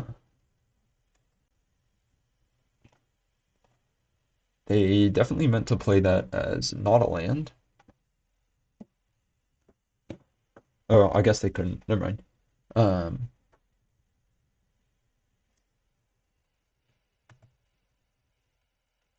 yeah. Let's see what we draw. Another bauble.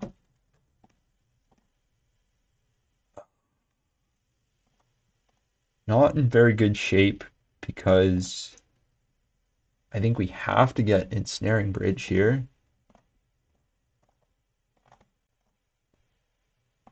1, 2, 3.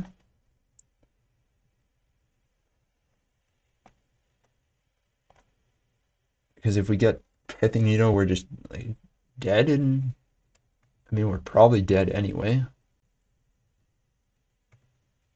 A little unfortunate. I think the logic of not, and they do have to tap out here. Oh, they're digging for a consigned to memory. I do think the logic of not holding open Whir of Invention makes sense. It's a bit unfortunate that it didn't work out. Because I think from here we're just pretty dead. So maybe it's correct to hold open Whir of Invention.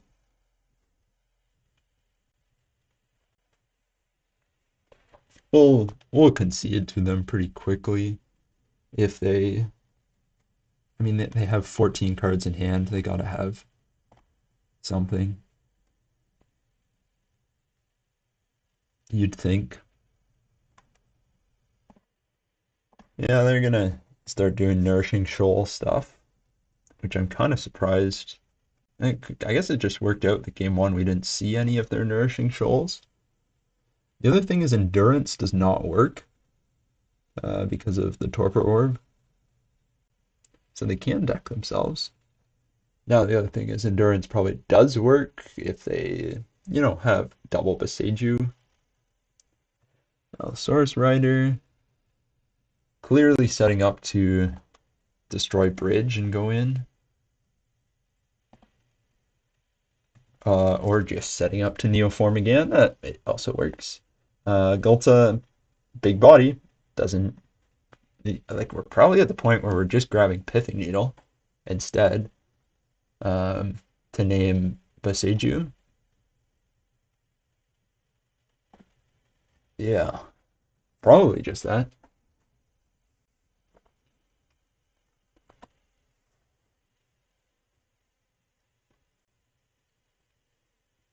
Because like I don't like getting Pithing Needle to Needle Grizzlebrand when they already have 14 cards in their hand feels not amazing.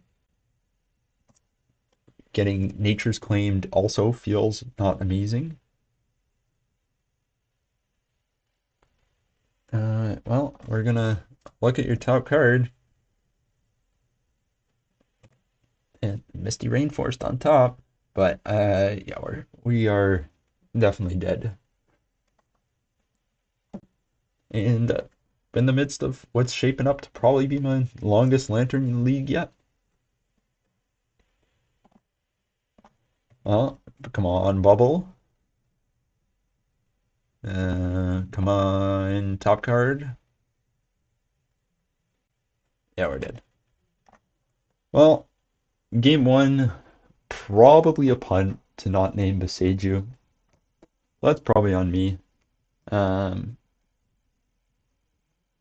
and then game three, let me know what you would have done. I am curious what line people would have taken there. Because maybe it's correct to hold open Whir, delay the Urza Saga by a turn. Yeah, tough one.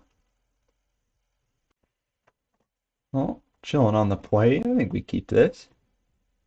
We got ourselves some cards we want. Prismatic Ending for a bit of removal. See it up against matte black as opposed to glossy black. That I would be terrified of, but matte, eh, matte's alright. A matte Finnish Believer, I guess. Ooh, Eldrazi. Uh, eh, Prismatic Ending is gonna be an interesting card. But I do feel like we should have not seen a ton of discard spells. We are playing 8 in the main deck, but whenever those decide that, ooh, gonna assume that it's black Eldrazi with Sephiroth, Fleshraker, because that's a deck I've seen Spike playing a lot recently, and it's cool. And a lot of people follow his decks, so we're gonna lead on Swamp Inquisition. Yeah, it's definitely his list. They're playing Urza Saga. Um, we didn't think this through totally, but we get Unpunished. Uh, yeah, we're just gonna pass. Knowing we had a Bauble on top, we could have played Urza Saga first and made constructs this turn. Obviously, you're not gonna bet on just drawing Urza Saga or drawing Mishra's Bauble every game, so not correct to go for it. I'm playing. And I guess the question is, if they played a Flesh Raker here, do we just kill it? Uh, oh yeah, I mean, that is Spike's list, I'm assuming. Still, still assuming at this point, but definitely looks like it from here. And they got the creature removal, and they're gonna have Sheoldred's Edict, Fatal Push, that kind of thing. We can't actually word for bridge here. We might just do that. Leave the removal stuck in their hand. Don't mind if I do.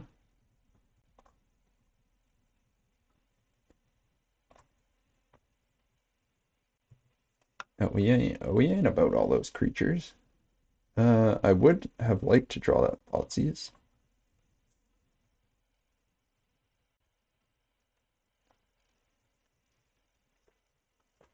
Game one, it's mostly Sephiroth that we care about.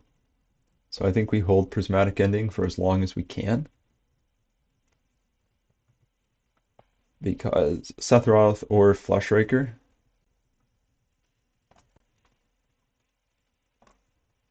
And we see another Prismatic Ending.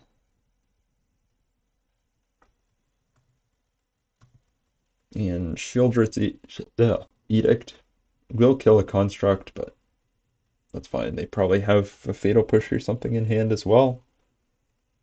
Certainly seems to be the case. Or they have a K command, which I think you can make a very solid argument. Best card in Modern right now. Who knew that printing removal, card draw, and ramp on the same card would be good?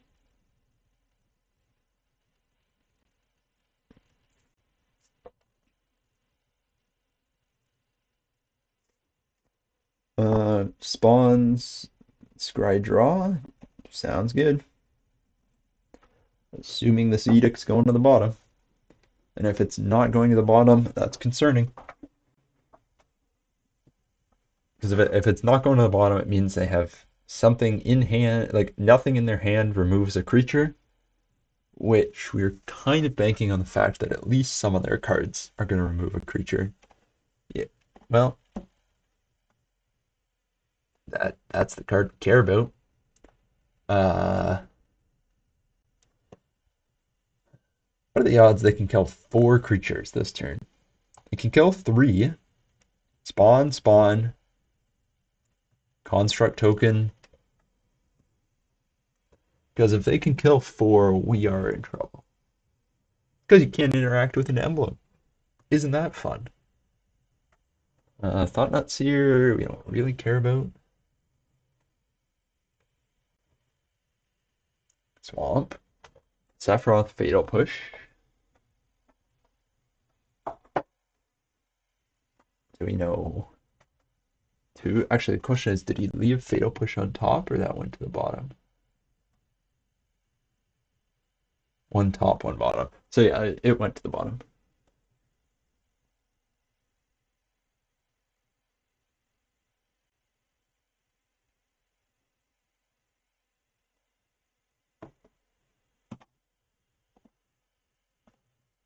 And they're just gonna not do anything.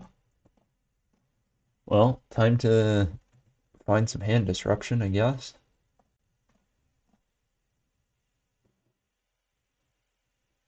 None of that is hand disruption at all. I do like that. I guess we just eat a spawn. Maybe we should have held it for Thought Not Seer. We can always get it back with Codex Shredder. We do have the option of spending 5 here. Yeah, go ahead, sack it. That's fine. Oh, they got another K command.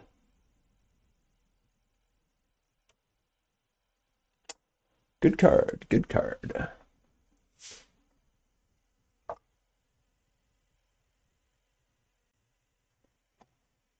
Yeah, I got a T, getting one.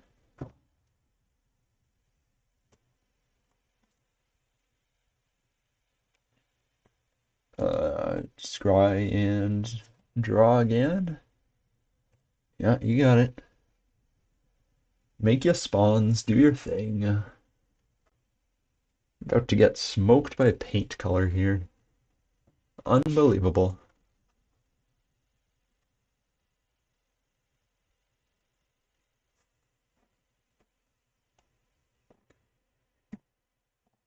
Ah, yes. They went 4 top, 0 bottom, drew another Kozilek's command, and a glaring flesh raker. We can't beat that. They're going to have Flesh Raker and Sephiroth. Every creature that enters makes a spawn, deals a damage there. Every time they cast a spell for the rest of the game, they basically deal us 2 damage, and we have no way of interacting with that. And they got it. And they have another Kozilek's command to draw into everything. The problem is Harbinger. I mean, Harbinger is good, yes, definitely. Um, hmm. Cookbook, I don't. Well, Cookbook, I feel like we maybe have to leave in with Harbinger. Grafdigger's Cage, we don't need that for sure. Our hand disruption is barely showing up anyway. So let's run it like that.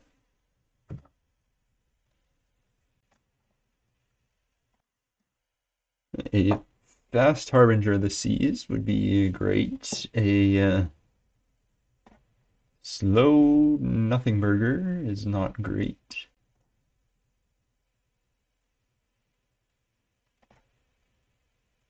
Uh, yeah, well, hopefully they don't have a 0 mana way of interacting with Glimmer Void.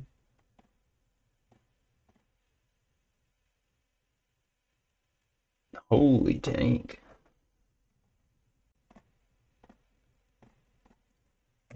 We're gonna play it safe. Have definitely the thing is you can play Glimmer Void there, but then it forces you to take with Thoughtseize anything that can interact with Mox Opal.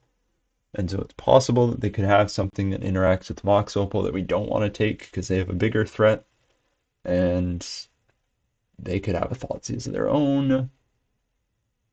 Might have been a reason to just play Thoughtseize.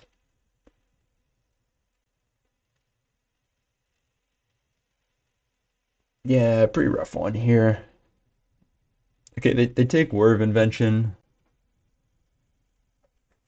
Lantern off the top. Mishra's Bauble, actually a pretty good draw here. Given the average draws that we could have, I think Bauble's worth it. Yeah. Yeah, this is what I mean. Like, I don't know how we beat both of those cards. I don't know how we beat both of those cards, plus Engineered Explosives. Um, Flesh Raker's probably the harder one to beat.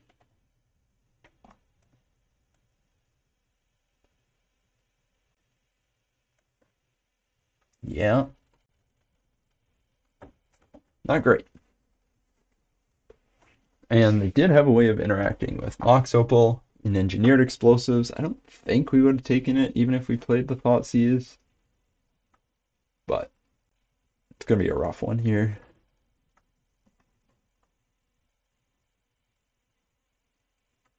This looks like a Plains, right? Like that looks like white art. Like this looks too Plains-like to me. Are they gonna play the star or EE on one maybe? Like the other thing is this deck can just go way around bridge, and honestly, like bridge is you're gonna blow up all my 0 drops. Fair enough. I would rather you do that on 0 than 1. Do I want Darkslick Shores right now? Nope. Am I gonna need a third land at some point? Yeah, but we'll see. No, like this deck can Sephiroth, uh, whatchamacallit, Glaring Fleshraker, both just go right around Ensnare. Well, I found that Darkslick Shores anyway. So I think I mean, we're out of gas. They still are about to play a Sephiroth, which admittedly doesn't do a ton on this board, but is just a 3/3 beater, putting us on a nice 6-turn clock.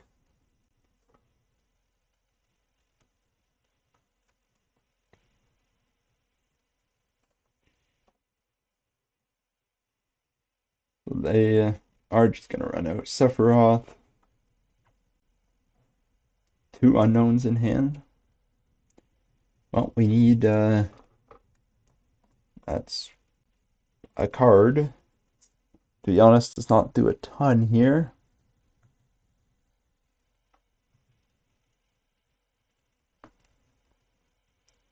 I guess we maybe could have taken out Portable Hole, actually. Card we probably could have sideboarded out. But yeah, without a lot of direct creature removal, that's hard because we don't need a lot of dedicated creature removal because our deck just has Snaring Bridge, which is typically our answer to creatures.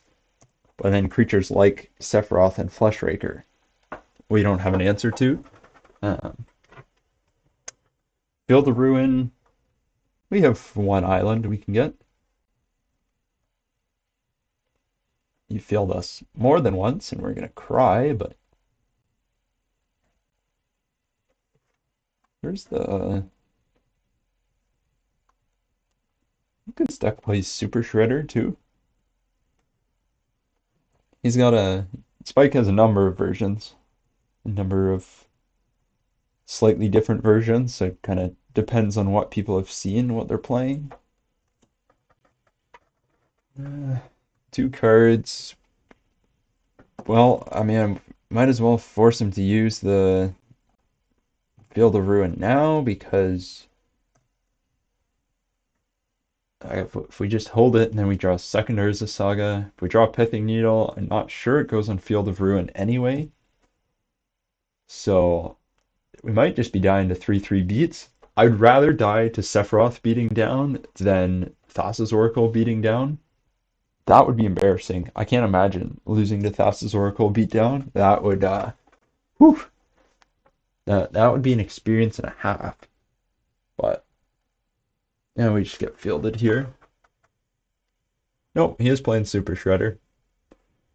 I mean, well, that's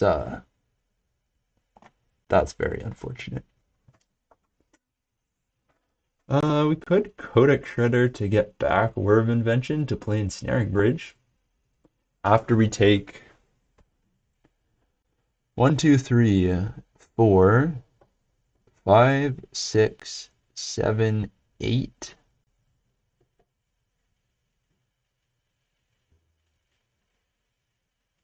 We're taking at least 8 here.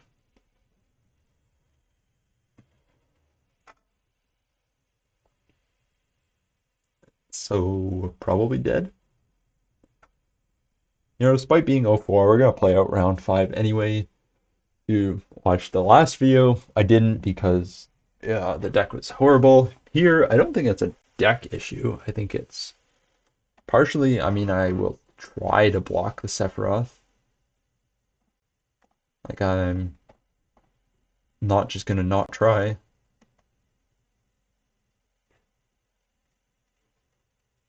If you left Fatal Push in your deck, like, good for you.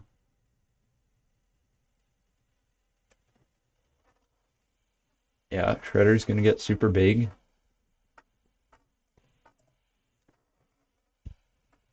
And we're just gonna yield and try to block Sephiroth. Importantly, it does say another creature, so it can't sack itself.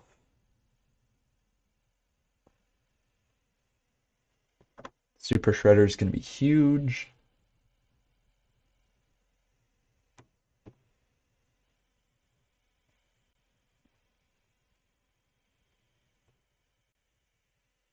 Yeah, he just had Fatal Push, so that's another 1 damage off Sephiroth. So that puts us at 2.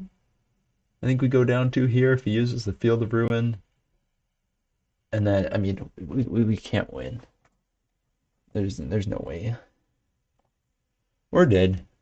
GG's to our opponent here. Yeah. That was not saving us. Pretty, I mean, on the one side, this is our first 0-2. Um, Lost to Thassa's Oracle beatdown. Lost to round 2. Like, we would have won if we had like 2 more minutes on the clock, or if we'd seen the get back prismatic ending line earlier. So that's kind of on me. This one, yeah, we need Obaseju in game 1, and I don't think they have an out for Ensnaring Bridge. And then, yeah, this one, we just got smoked. So I I think the black Sephiroth Glaring Fleshraker build of Eldrazi is like way worse for us. I would, yeah, like a more typical Eldrazi Tron, or like the versions that have been like pretty common recently, have done better against than these ones, if that makes sense. Um, Not my first time playing against it. Also got smoked the other time. So we're gonna play round 5 just for mostly just for fun and because I do like the deck. So hopefully we can at least show 1 win with it. We have have done all right getting good hand, well, getting on the play, I should say, not necessarily getting good hands, but getting on the play. So we shall we shall see here. We'll take the play, keep a solid hand. Basically, we're just evaluating the deck at this point. League record doesn't matter. Sideboard, extirpate, probably should be surgical extraction. I guess it kind of depends what I see the role of extirpate in the sideboard being. Where if it's there to break up combo decks, then extirpate is better. If it's there to be a value play and against decks that don't have a lot of outs against us, then probably surgical is better. I'm supposed to bobble there. Island into Aether Vial, and it's gotta be fish. It's gotta be fish. Okay, I say that there.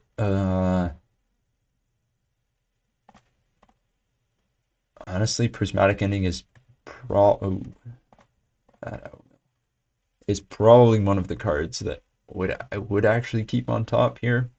Obviously digging for another land, but oh well, that's perfect.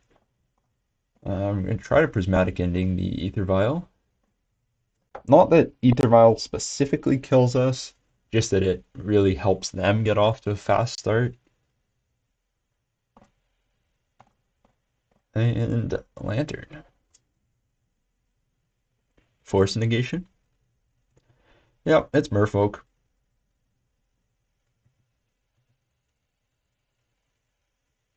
I don't mind as much if he taps out. I am gonna mill this Codex Shredder. Sphaloon we do not care about. Obviously really good card advantage if she can attack.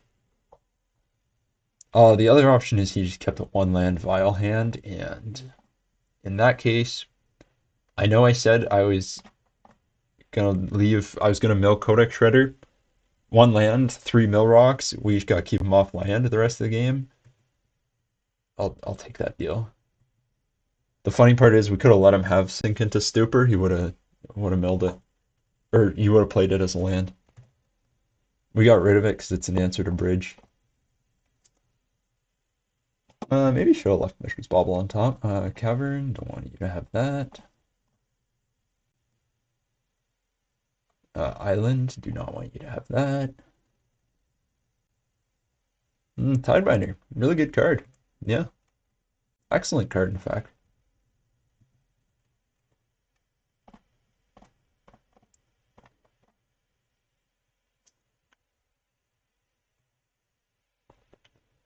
Yeah, Tidebinder is really strong against us. No, we had it. It was over. Merfolk. What do we want against Merfolk? Uh, well, probably not Harbinger of the Seas. Would not be surprised at all if they brought in Harbinger of the Seas. For playing 8 discard spells, they are really not showing up in our opening hands. I think I commented on this last game too. We're gonna bring in a Pithing Needle, maybe a Vexing Bauble. Narset could be good. I think because they are a Harbinger deck, we leave Underworld in. Maybe we don't need Vexing Bauble. Or actually just bring in Pithing Needle against Merfolk. For sure. I guess.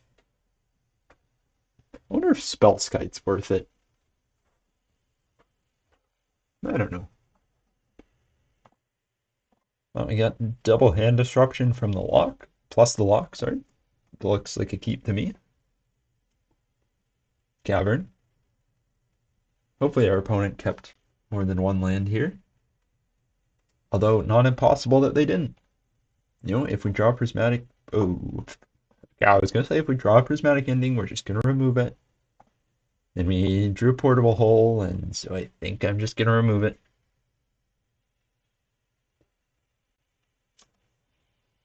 I think it's a good sign that that didn't get forced. Because if that got forced, probably would just be on one land. So actually maybe would want that to be forced. Like if you kept another... yeah, that's a good card. Oh man. Oh man. Kept another one land Ether Vial hand.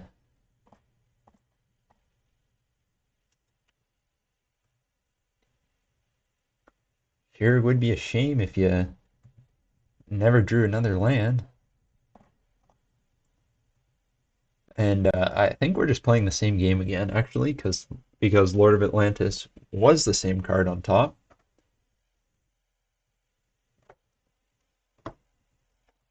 And we are going to mill Sink, not because it removes Bridge, but because it is a land.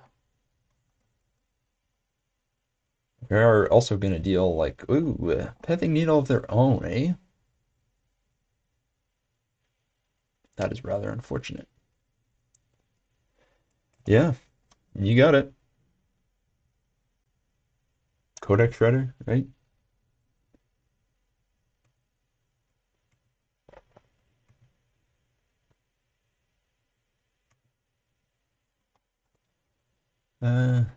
That's a good card. Inquisition you.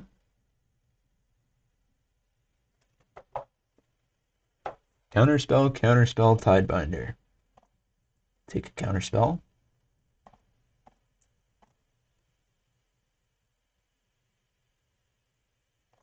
Take a counterspell.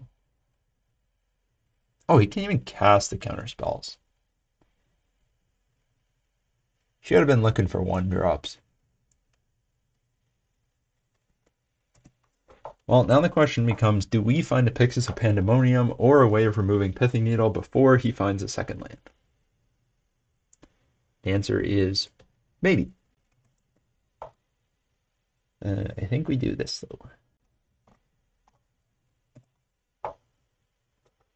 though. Yeah, historically, Merfolk has been basically the best matchup Lantern has ever had.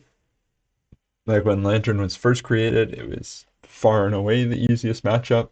Now it's more or less the easiest matchup.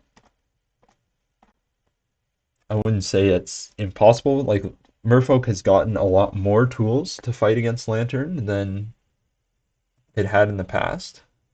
Mindspring Merfolk they can cast. It is just a 1/1 without any lands. You do need 2 lands for it to be effective. Urza Saga can get us a Pixis of Pandemonium. So now it becomes, do we have Urza Saga, then 2 more turns? So in the next 3 turns, can they draw a second land? They draw a Vial. That's totally fine here. I am okay with them drawing a Vial. Yeah, you got it.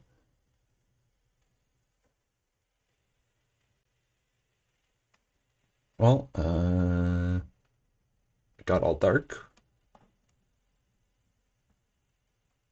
Yeah, go for it. Attack with your 1/1. This is hopefully the last turn they attack with that. Yeah. Okay, they got 2/1/1s. Hoping for not a land under Urza Saga. That works. Um, Thought sees you. Take the Tidebinder because we can. And Tidebinder is much worse because of Urza Saga. And then we're actually gonna name Mind Spring Merfolk.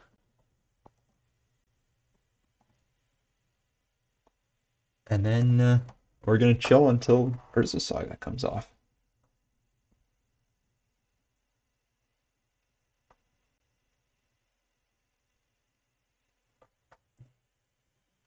Well, look, there's the land they were looking for.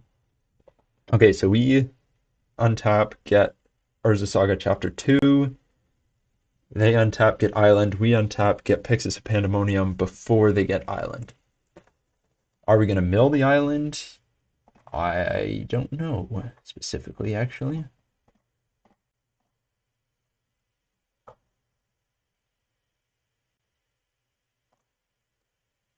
And we'll make a construct and then just pass through.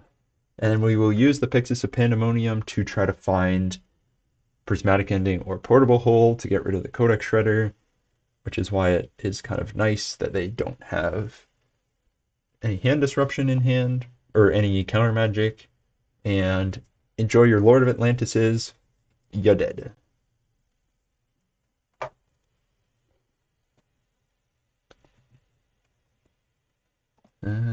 That is kind of wish these two were swapped around, but off to get ourselves a Pixis of Pandemonium.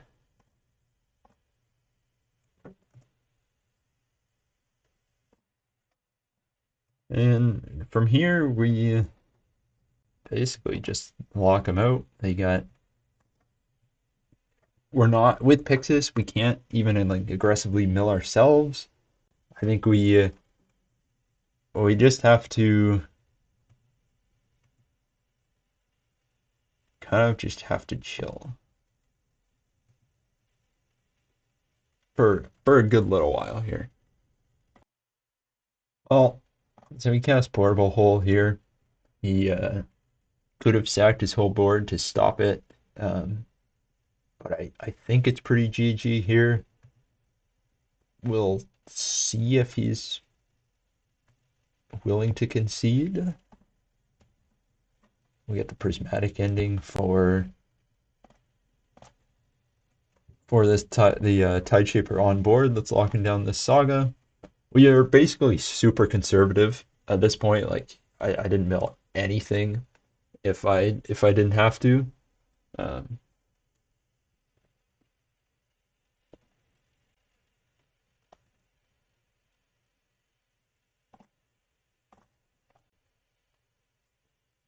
yeah, so we mill the sink.